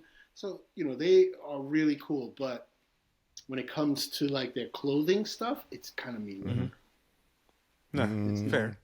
I'll see some hot shit and then it's gone immediately. Yeah. You know? Yeah. Well, a lot of times, go ahead. A lot of times what happens is the hot shit that we like, somebody who came in from either Urban or Nike or whatever, made this thing, it appeals to us, but then the brand is like, it's not really us. We're really surf culture. And then they're like, we let Darryl do that thing, you know. Well, Darryl, you know, all right. This is a little urban, you know. I mean, all right. What do you fair? Can I ask you a question? Yeah. I feel like sometimes there's a fear of attracting too much urban attention. Like I feel like a lot of brands, they want it to make money, but then when it gets the attention, too much attention, they're like, all right, and they go back to what they were used to doing. Why? Because they're afraid it's thematic of it's racism. You know what I'm saying? I didn't want to say it. I'm glad you said it first. Go ahead, do your thing. It's like for instance, let's say the luxury brands. And all of a sudden they're like, you know, the black market, urban, we got to get, you know, Virgil, and then now Pharrell, and then they're making this stuff, and then they were making it, and they were like, oh, it's a little bit too urban. We need to make it a little bit more exclusive. So you know, the blacks could aspire to it, but they're not going to get it because it's too far out of reach. They could buy the bootleg on Canal Street. You know, and that's basically what happens, because at the end of the day, you know, these brands sell primarily to white folk, wealthy white folk. And you could buy it if you're black and wealthy, sure, but they want to cater to these, you know, these folks. And that's just the reality of a lot of these luxury brands. I think. Man. You know, am I right? I don't know. No, you're pretty on point. I feel like you're pretty on point. Pretty on point. I actually don't. I'm like anti luxury, like that type of luxury, like Gucci and stuff. Like, I don't like the repetitive logos or any of that shit. And I feel like most people like it because of the name, but not because of the design and the style. Yeah. So that's what pushes me away from it. Well, the name, it's like status. If you have the Gucci, you know, the monogram logo sweatsuit, it's a status thing. And you're like, yeah, you know, this is a $1,200 sweatsuit, you know? Yeah. And I'm only going to wear it X, Y, you know, 3 times. But the average person that, you know, in the urban community that buys that, you know, they get looked down upon. They don't get looked on, you know, they're like, oh, that's that ghetto guy. He has the ghetto version. I would never wear that. You know, and it's wow. So the shit that people are dying for is looked down. Well, I think this is I'm one person who lives in a fucking upstate New York in a garage, basically. Yeah. I sit in this fucking 700 square foot space. I'm not to say end all be all, but what I think a lot is, you know, some of the stuff that they do make attainable for people, regular folk, to get, that they could charge it on their credit card and pay it off slowly. That's the lower tier of these luxury brands. The mids and the highs, you will never see like a really, really, really wealthy person rocking the monogram sweatsuit. That's they're like, we'll make a division for y'all folks over here, but the stuff that we really make is people up here. And you're speaking on the designs that are overly branded. Say again? Right? you're speaking on the designs that were like overly branded, like Yes. Louis Vuitton, like all over the sweatshirts and stuff. I hate those. Yes. I hate Yo, that. me too. So I hate And that shit. anybody who it's just has style and money will never rock Mm-hmm. overly branded, stuff. They'll get the Mhm. clean outfits that have a little fucking thing that says Louis Vuitton, or Mhm. Mm-hmm. no logos, real clean. That shit is the real deal. The stuff that they make, that's like, like, oh, yo, I got, like, quote unquote nigga rich.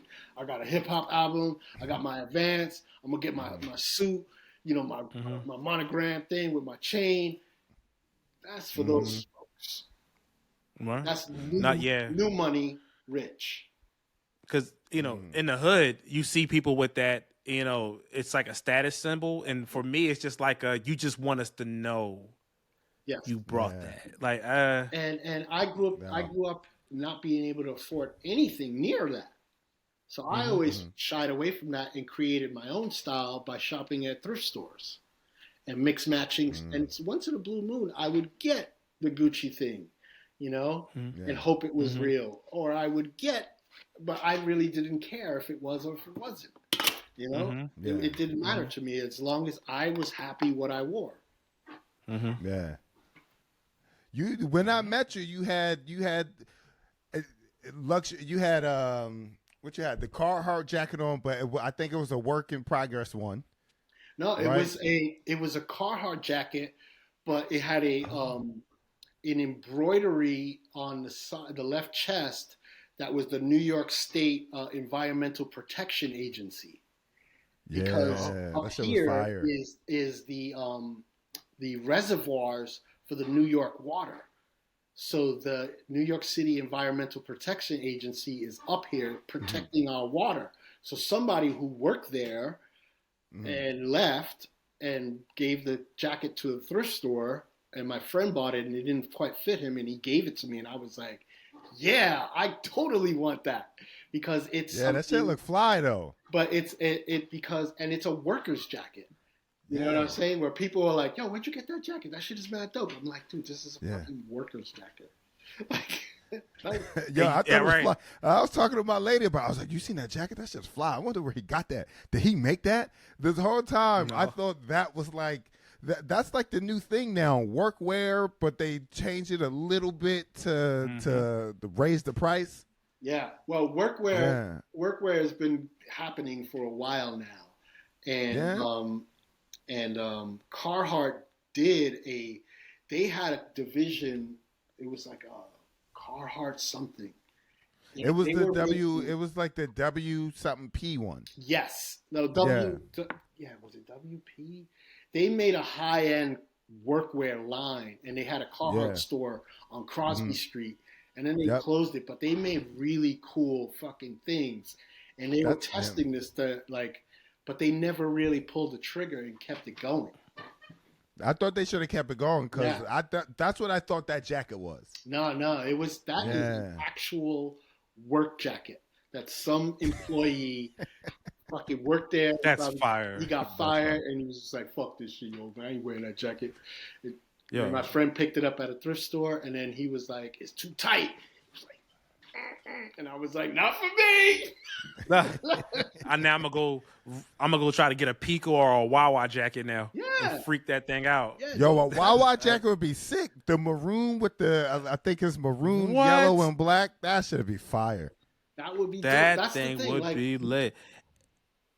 You could find those things, and I'm always looking for different stuff. Like when I was in Europe after my art show in the summer, I went to visit my wife's family in Austria, and then we were in Italy, and I saw these construction workers, and they had these ill cargo pants, and I've been looking, and I was like, yo, I gotta find these, and I went looking like through all of like the workwear stuff, and went to all these different stores, and they didn't have the ones that I wanted, but I always loved workwear. One, because it's functional, and then two, it looked cool. And nobody would have it here. No nobody would rock those pants. And my wife's sister was like, "You really want those?" I was like, "Hell yeah, I want those pants." That's fine. She's like, "Wow, that's so crazy." And I was like, "Yes, have you met me?" So yeah, I'm gonna get a Wawa jacket, and now that you think about the color scheme, bro, it actually go well with those bacons. That's what I'm saying. Yes. I need to I just go ahead and cop them. Treat myself. You know what I mean? Tomorrow's the big boy's birthday. I'm gonna go ahead and I might find a Wawa jacket and get these sneaks, man. These Jones, I need a pair. Where'd you get go with the Wawa jacket now? To just be artsy with fashion growing up in East New York? Because I know growing up in the hood, you have to dress like everyone else. And if you wear, like, I know knitted hats are cool now. Like, everyone I see online has a knitted hat. But I know you've been rocking that knitted hat since forever. I used to wear knitted hats back in the late 80s because I admired Marvin Gaye's knitted hat. The red drum. The red one. He always had the roll up and you put the fro in there and keep it to the side. And so I always rocked the knitted hat. I got many knitted hats. And back in the days, I was always an individualist. I didn't want to be like all the other kids.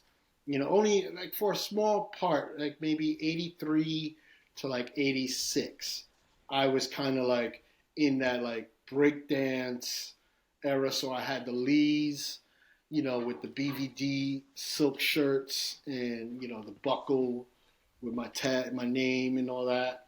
And I kind of looked like a carbon copy bozo with the fucking Kango. And I just didn't feel right. I just was like, dude, I look exactly like you. Like, we got the maroon Lees with the pinstripes and the maroon BVD. I was like, this is so lame. And then I just kind of and then I started shopping at this place called Domsey's, which was on Kent Avenue in Williamsburg. And it was this huge, huge fucking thrift store that you could buy clothes by the pound or you could go through the racks and I would buy stuff all the time. Clothes by the pound sounds crazy. Dude. That sounds crazy. They used to have piles of clothes and you could go through and people would be in there and fill in garbage bags and you could go and you could find shit.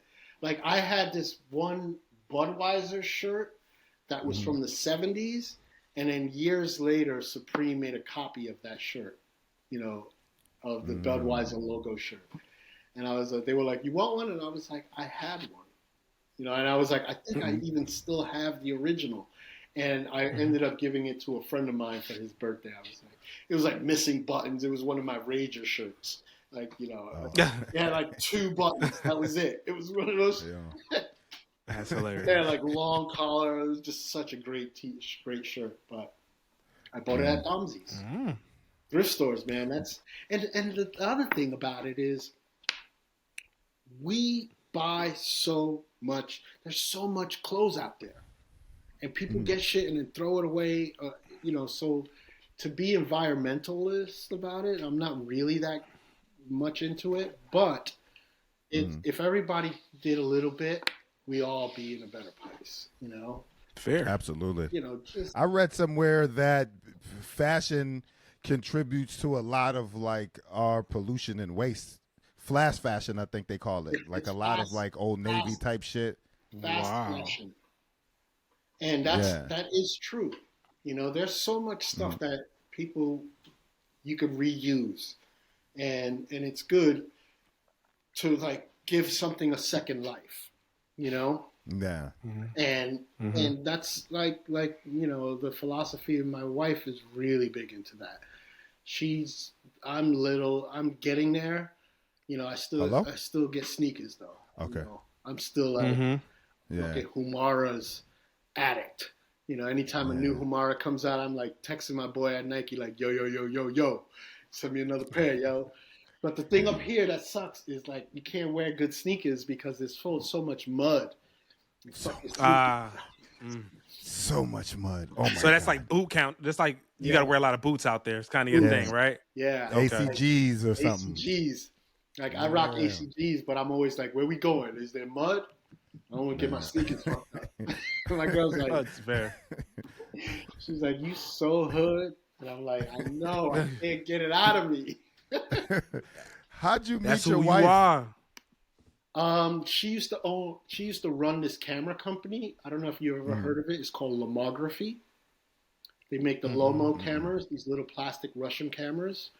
And she developed the whole United States business out here. So she was looking for a storefront on Cooper Square and East 5th Street. And I had an office there next to my shop on Bowery and 3rd. And I was like, what are you looking in the window? And I started kicking it with her. And she told me the company she worked for, and I heard of the cameras. And then she put me to work. She was like, well, if you could shoot photos, maybe I'll go on a date with you. And she gave me a camera, and I took the camera, I shot some film, and I gave her back the film, and they developed them. And she was like, okay, we can hang out a little bit. And then that just made me do other projects for her. And like but she knew who I was. I had no, I didn't know she knew. I didn't think anybody really knew me, because I just had this little stupid store that was just completely bonkers. And apparently a lot of people know me because of that. Yeah. I never thought about it because I just live in this small little world, in my art studio or at the time, Max Fish, this bar. And I would hang I love out Max Fish. And that was I love Max Fish. Like that was my whole life. Like I really, and then I realized, wow, people know who I am, and that's kind of crazy. But did you? So did that ever? Obviously, that never went to your ego, but No. Did that scare you off a little bit? That now you're like people know who you are, like you have notoriety. Did you ever feel like people would like ease up to you to try to get something? Not really, because I got nothing to give.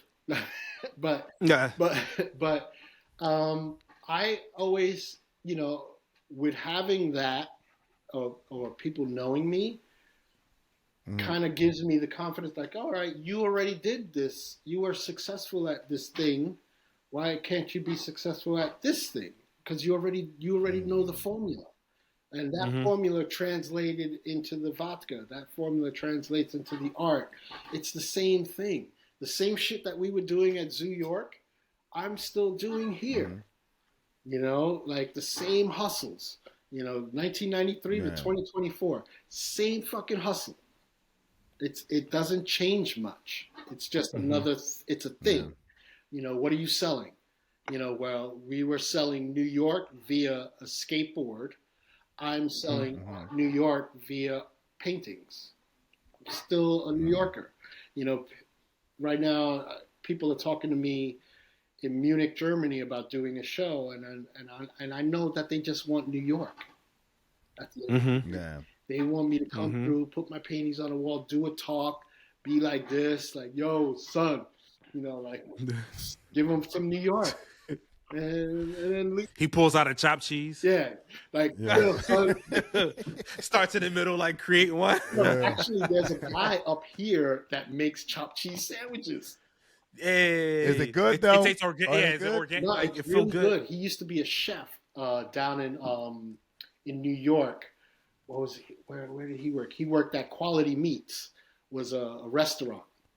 He was a chef. I know Quality Meats. And he moved up here, and he opened up a little place called Tiny Sandwiches, and he makes banging sandwiches. And he only does it on the weekend. He does Friday, Saturday, and Sunday. That's it. And he lives a cool life, and he's a really renowned chef, and he makes sandwiches, and chopped cheese is one of his fucking sandwiches. That's lit. That's lit. And he keeps it like he knows where he comes from. He's from Washington Heights, and he's just like, fuck that. I'll make all these dope, artsy fartsy, type sandwiches, but I keep the staple. I can always get the fucking one thing, and I always go in there and be like, yo, let me get my chopped cheese, son. And and then all these artsy like people are, they're like, oh, and I'll be like talking mad black with him. And he loves it. But it's a selling point, right? All people who have, like you, who may live out there from the hood, miss those things. Yeah. So the fact that he creates it, it's just a real like piece of home, you know. Right. That I still I know I could get on the weekend a chopped cheese. Yeah. So the only thing he's missing is a cat on the bread. Yeah. Yep. A cat on the loaf of bread. Yep. Yeah. I got two more questions. I'll let you go. You mentioned that, you know, when you went to Germany, you know, they just want New York. Did you ever feel the need?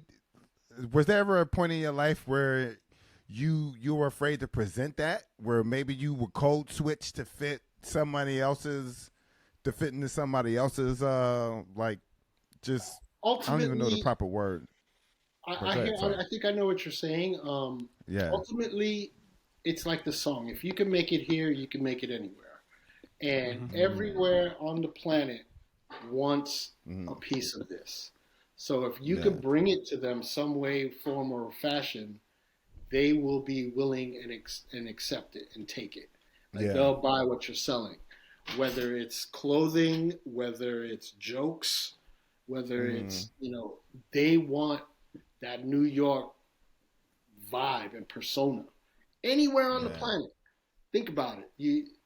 Everybody knows this place, New York. Yeah. And think about this, is that the place that they know is 13 miles long and 3.5 miles wide. Yeah. That's the thing that they fucking know. They know what Manhattan is, and they know what Brooklyn is. Sometimes they might have heard of Staten Island. They might have heard of Queens. But they definitely know Manhattan, and they definitely know Brooklyn. They're like, yeah, Brooklyn, bitch. You know? Yeah. That's the thing. And then Staten Island, Wu-Tang. Yeah. Was there ever a time where you were like, you would show up in the suit and you'd be like, what the fuck am I doing? Like, have you ever showed up to like any of these meetings and stuff? I mean, yes. I wear suits occasionally when I have to be proper. But if I don't have to, I don't. I go dressed the same way I dress like a bum. You know, half the time. I dress like a bum with really good sneakers. Yeah. Yeah. That's a style within itself. That's a style. Like, I'm always T-shirt. It's got some sort of paint stain on it. And I wear either blue jeans or black jeans. And then I got sneakers. And then I always have a fucking hat. And it works, you know? Yeah. And I know how to communicate and talk to people, whether if I'm like talking to the white corporate guy, I know how to do that. And I know how to be hood and be myself. And I, you know, depending on where it is, you can nigger it up. Look, yeah. I get it. I get it. But that's the reality of the world that we live in as Black men. You know, like, we could be hood with each other, but we also know that if we wanted, like, if you wanted to go to Netflix and sit with these executives and talk about a next series with them, you know that you can't walk in there like Tracy Morgan being like, yo, I just want to get somebody pregnant. You know, like, that's a good Tracy impression. That is a great get Tracy you pregnant. Like, Tracy could do that now, but Tracy could definitely talk normal.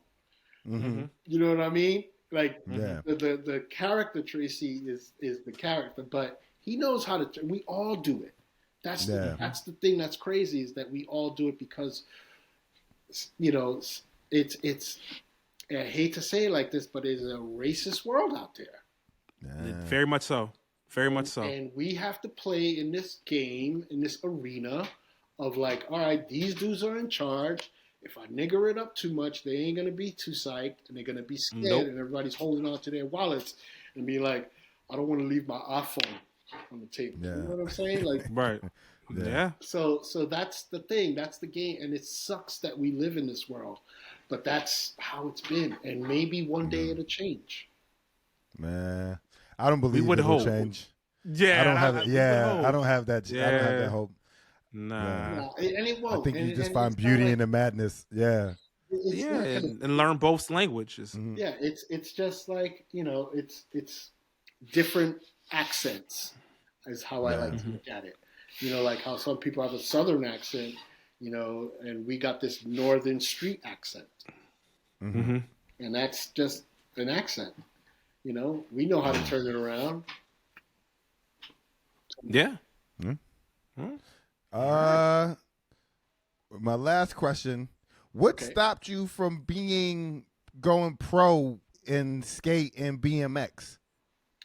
I got into the business end of it because the thing, the thing about being a pro BMXer or pro skater is your chances of getting hurt are so high that you could blow your knee out and that's it. You're fucked. Done.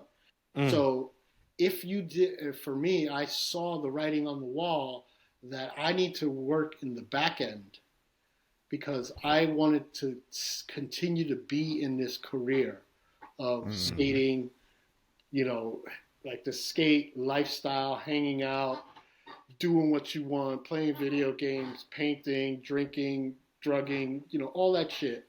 And I knew that if I worked in the back end, I could continue that. So I had a longer shelf life, and I never had to worry. I could do the thing for fun and never have to worry about that thing is my livelihood. So I always got to do the thing, but I worked in the industry. That's that's why I was able to continue this career and do so many things. You know, a lot of pro skaters, you know, they're just skaters. They're not really like, you know, they don't have the work ethic of getting up and getting to the office and then like, okay, I have to call skate shops for fucking 5 hours and try to get sales and sell skateboards. Like, that's work. You know, having a sales pitch, doing like, okay, hey, remembering this guy's name. Yo, hey, Jim, you're there. What's up, man? How the kids? Remembering people, you know, they're just like, yo, I'm a skater, son. Yo, I'm going to roll up this blunt, and then I'm going to go hit that hammer. That's their whole fucking life. And then blow a knee. And then blow a fucking knee, and then they're like, oh, shit, what am I going to do? Right. Yeah. The reality. But that's with any sport, really. But in skating and in BMX, the level like getting hurt is really high. It's a high possibility, and there aren't that many pros. You know, there are dudes that are like the top tier people. You know, that get the press and they're in the thing. And then there are guys that are good that are just like, yo, I'm a skater, dude. I don't really give a fuck. You know, I just skate. And that's great. It's wonderful. I love that you do that because it keeps the sport alive. And then there are people who are like, I love skate culture. I love, you know, doing this, but I also know how to work.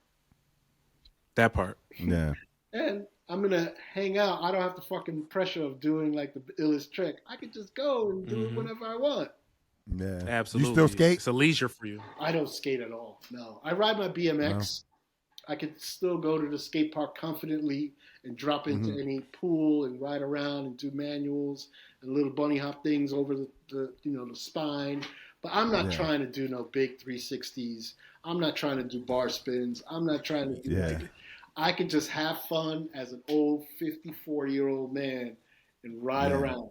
And then, you know how many kids Dave would mind fuck if he just pulls up and just start doing crazy tricks? They'd be like, yo, who's the old head? They'd be like, yo, you saw Pop? Pop just dropped in. It happens. I roll up to skate parks and like I'll go to a skate park that I don't even know anybody. And then kids be like, and I'll just be like, boom, drop in, carbon, and they're like, yo, Pops.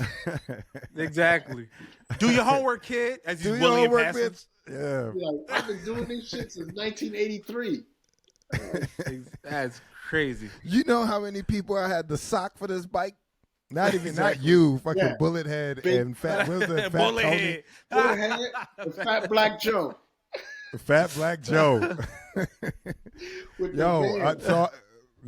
So I did lie. My last question is, how do you, because you're 54, but just in your energy and the way you speak with just such enthusiasm about the shit you do. How do you remain so youthful? That condition. I don't think I ever grew up. I think that I'm still a fucking 12-year-old skateboarder, BMXer kid, and I stayed young. I don't think I'm ever going to grow up, and that's cool. Like I love that. I love that, yo. I love that.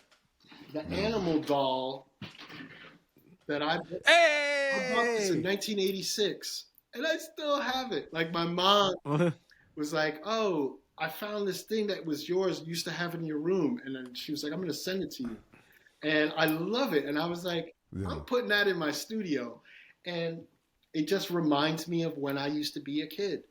And I'm going to stay that kid who fucking bought this toy in 1986. Yo, that's dope. Look at Animal. I love it. That's love, man. I love the... I think a lot of people lose that youth in them. They just grow and then they just become miserable. And it's like, dude, what did you love when you was a kid? And just continue to carry that energy and that character within yourself. That's the thing. Like, you know, I found this thing and I loved it to death.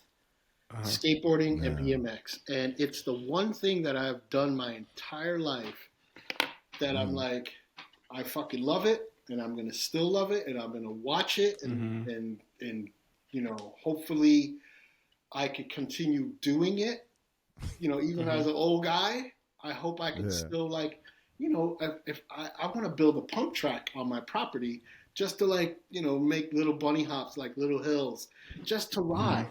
Like, I'm not trying to backflip or anything, but as long as I can ride a bike, I'm going to be good. And that's what I think that's the thing, you know. It's hard for people because at the end of the day, you have to work, and then a family happens, and then you have to give up the things that you used to do to raise a family. And I understand that. And I chose never to have a family. I'm selfish, I guess. And I was just like, fuck this, I'm going to ride forever. You know? Fair. Yeah. Hey, man. You just gave the code, though, the cheat code. Yeah. Continue to do what you love, man. Do what you love and love what you do. And it's never a job. If you love what you do, it's never a job. Like, I am very fortunate that I could get up every day. You know, I get up at 6, I make coffee, I like read the paper, and then I'm like in my studio by 8:30, 9 o'clock. And I paint until 5 p.m. every day. I put on this uniform, and when I put it on, that means I'm working. And I work it like a job. It's not like I'm hanging out and then, you know, you have to treat this like a job. And that job is mad fun. And I play music. Facts. And I'm just like making paintings and I'm having a great time. But I do understand I'm very fortunate to be able to do this. But I did a lot of things before in order to do this. Absolutely. Absolutely. What's your music of choice when you're painting? What is that band? There's this...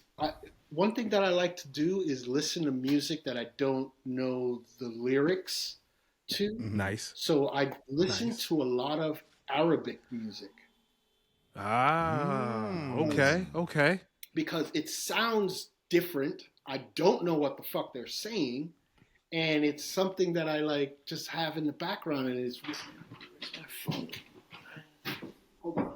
Wait, my shit is starting to freeze. Wait. Hey, Monroe, we can hear New York outside beeping the horn. Oh, yeah. Now, I live up the street from a hospital, so it's a police station and a hospital. You know how those areas get. Somebody... Yeah. Oh, they're just following the... A high turnover rate. That's what I'm going to say. I don't have... I left my phone inside, but... Okay. And I'll text you what this band is that I listen to. Absolutely. And it's really just really cool, and it just allows me to like think about the painting in front of me rather than being like, singing, like it keeps me focused on the one thing I'm doing, and it just plays in the background. And then sometimes I listen to a podcast, and then sometimes I'm listening to the news, and So, but music. How do you separate? How do you? Oh, my bad. Sorry, I'm on a delay, so I'm gonna talk over you a lot. Okay, what are you gonna say? How do you avoid social media? Is it because it just wasn't invented around when you were coming up, so it was easy to not just fall into the trap of, yo, I gotta be on social media, I gotta post, I gotta make content in order to sell these things? I am a social media whore. I always look at social media. Yeah. I'm a whore. You see how many things I'm posting? I'm like, look at how stupid I am. But I do follow you, so yeah.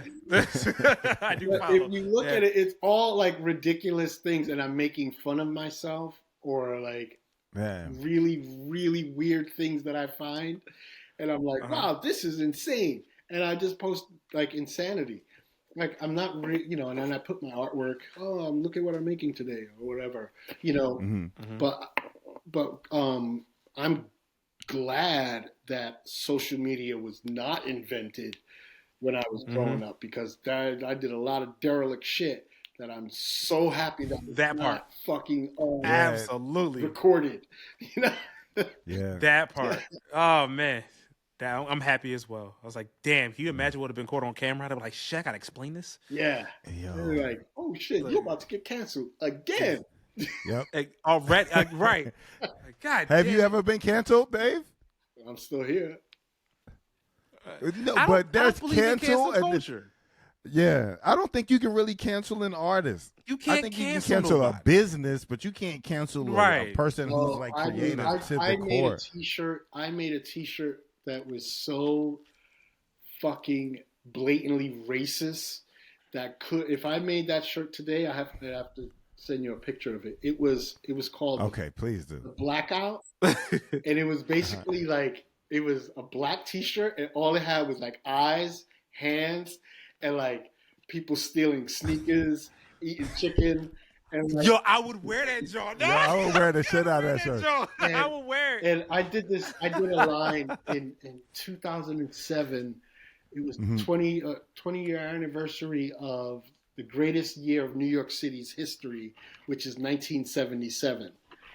Yet another documentary you should see is called 1977, The Coolest Year in Hell.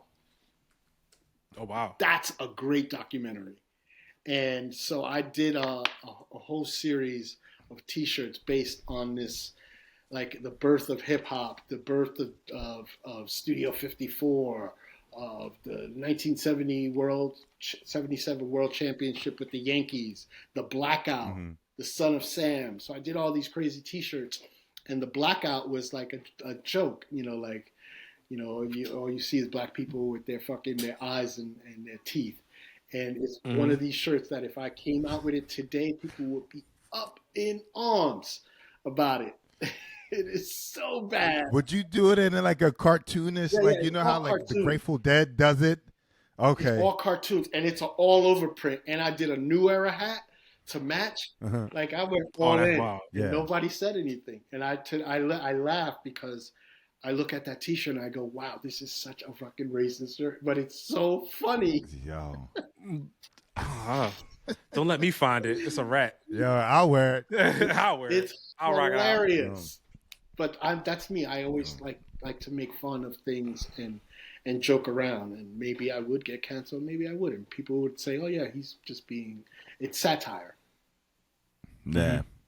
All right. Yo.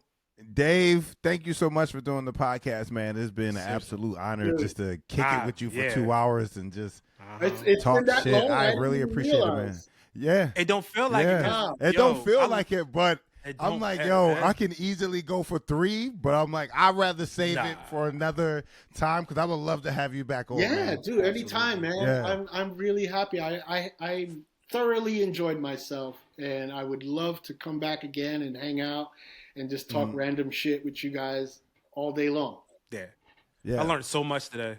Yo, I did, man. I learned a lot. So you gave me today. A boost of confidence too, man. I really appreciate that. You can do it. Just do it, pretty much. Just do it. It's like the fucking Nike logo. Just do it. It doesn't matter. Just do it. It doesn't matter. It's just like, yo, I'm happy with it. That's it. As long as you're happy with it, go. Run. No. Make it. No. Absolutely. Can you tell people where they can find your works?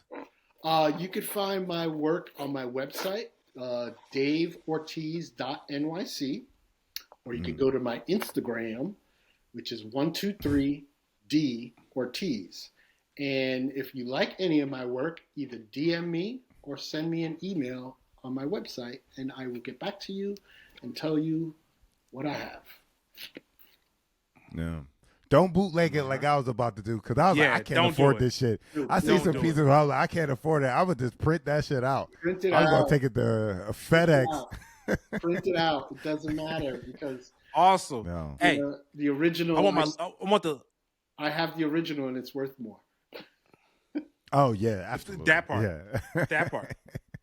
Hey, yo, the listeners should all like go cop the bacons too. I want to see how they freak it out. Oh yeah. I want to see. I want to see how you freak it out, because I'm copping and I'm definitely gonna freak it out. So the Bacon 90, the Bacon Air 95, the Bacon Huarache, and the Bacon Dunk. But then there are all the other sneakers like the Dunk Highs and the Blazers and the New Balance and the Vans and the Adidas, and I did a bunch of sneakers. Oh, that's how you know you in the fashion. You don't say Adidas like you don't say niggas. Adidas. Adidas.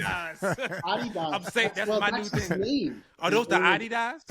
Adi and Das is the Adidas. It's his last name. So yes, that was and did you know that Adidas had a brother who started Puma? I just found that out. Yeah, and they are in the same town in Nuremberg in Germany, and they got beef. They have beef. Oh, what? That's why I didn't know they had beef. Puma started on beef. Like the brothers got into a fight, and he was like, "Fuck you, I'm leaving," and he broke out and he started his own sneaker company called Puma. Puma on the crazy. rise now. That they, Absolutely. I think Jay-Z is doing something with Puma. Right, if I'm not mistaken, I think he had something to do. I have a pair of Puma Clydes. I mean, I started out, that was one of my first sneakers that I was like, and I got a pair of Puma Clydes, black and white.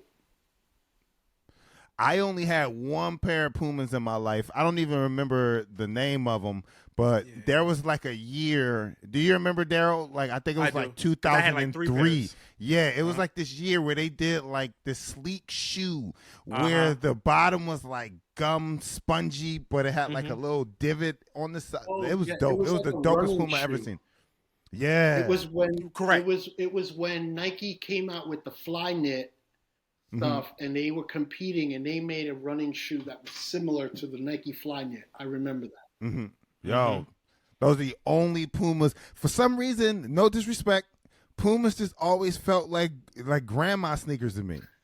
Really? Like I never seen a pair. There were Pumas to me always looked like the sneakers your cool grandma wore. Like your grandma, if she had some sort of like street fashion, she'll grab like a pair of Pumas, and that stripe would match like her jacket or her fucking purse or something. So they always felt like girl shoes to me. I was always Adidas, Nike, and Vans. Okay. I was barely Vans. I was a Puma and Nike dude. Yeah, I'm just Nike, really, and I only wear Humaras. I can't. Humaras and ACG is my jam. I like the ACGs. Yeah. Right now, my favorite sneaker, fuck it, I'm not afraid to admit it. Yeezy Quantums are my favorite sneaker. Nice. They're the most comfortable sneaker I've ever worn in my life. You know what the Yeezy Quantums are? The basketball joint, the high top joints? No, I gotta look them up. I'll send you some. I like the. It looks like a sweater on your foot, but the way he freaked it out, yeah. I know that shoe. I didn't know what it was. Just fire. Quantum? Yeah, they're called the Quantums. Like Quantum Leap. Okay. Yeah. All right. I'm a Vapor Max Pro dude. Oh yeah. I love the Vapor Max Pros. Those are girl my style. Shoes. No, fuck with you. No, whatever, bro. Vapor Max Pro. Girl, anything with a bubble. Dog. Not anything. I feel like the shoes with the big air bubbles like that. I'm like, they girl shoes. No, they're not. No, definitely not. Bro. I'm a hater because I only see girls with them, and they only look cute on girls' feet. You are a hater. I'm a fucking hater. You are a hater. You drink a haterade. I am. Absolutely. I'm a fucking hater.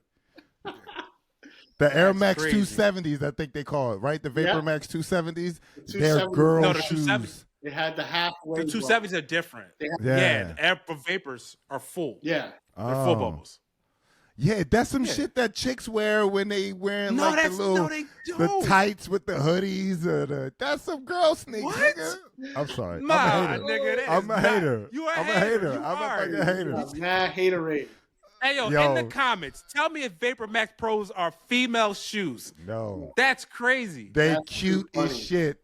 Yo, but They not supposed to be ugly, but cute is. cute like in a That's- girl way. I'm Like, looking them up. Nah. It's too funny. Look up the Air Max Vapor. Look up the Nike Vapor Max Pros. Okay. Those are not girl sneaks. What do you think, Dave? I think they're okay.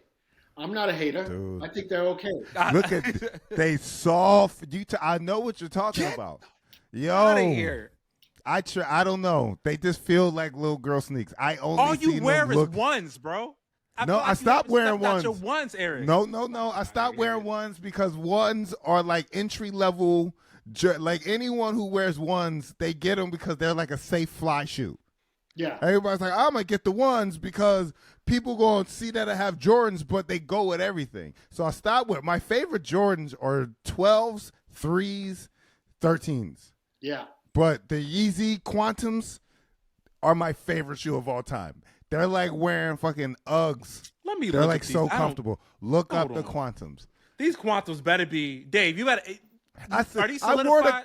I Are wore the these solidified, Quantums to your Dave? crib. I wore the Quantums to your crib, the teal Jones, and you was like, ain't they fire? At first, I thought they was I ugly. don't recollect this. All right, whatever. Reese Nigga. Quantum, right? What are the quantum? What? Quantum. They're just the Yeezy Quantums, not All right, Quantum hold on. Leaps. I wore I over your house. I wore the burnt. I bought the burnt these orange. right here? Yes, nigga, them shits is fly. Come on now. No, they're like your grandma knitted these and said, "Hey, baby, I know you needed some new ones for school." You are a hater. These exactly. What are these? You are a hater. What are those? Yo, if they did a colorway of your hat for those shoes, I would cop them immediately. All right. We're gonna have Yo. to. They look like LeBrons No, they with don't. knitted. Look like They look like motherfucking knitted LeBrons. LeBrons, bro. Yo, LeBron Without dropped the the ball wings. on his shoes. I know we That's a run it shame. over there. We done did the outro, but I know. How do you feel about LeBrons? How do you feel about basketball sneakers? Do you fuck with them at all? I don't really. I don't either. A, because I don't play basketball, and B, I just think that they just didn't really do it for me. I mean, Jordan sure is a basketball shoe, and like you said, the 3s, the 12s, those are great shoes. But not really. I'm more of the running shoe and the hiking shoe. Okay. Yeah. Okay. It's hard to pull off a hiking shoe, but I've seen you do it. The Humeras, I can't, but I've seen your shit, and I was like, oh, he pulled that off. Like you find the perfect balance, but I can't pull off the Humeras. I just think that they're cool, like nerd sneakers. Mm-hmm. And they're just super tech, and that's why I like them. And I'm like the tech nerd, and I just love a shoe like ACGs because they're functional, they're waterproof, they serve a function. That's the thing that I like the most, but that's because I'm a nerd. Because I'm a nerd. Well, with that, we'll end. Yeah, we'll end that right. Yes, Here we go. yes, that's it. It's a Dude, wrap. once again, thank you for coming on. Absolutely, people, Dave. Thank you. Y'all know what we need you to do. Make sure you like, share, subscribe, and just tell a friend to tell a friend. We will see you next week. I am Monroe Martin. I'm Darryl Davis. This is Darryl I'm Davis, and this is Dave Ortiz. Not little Poppy, medium Poppy Ortiz. Medium Poppy. Yo, thank you for listening. See you next week.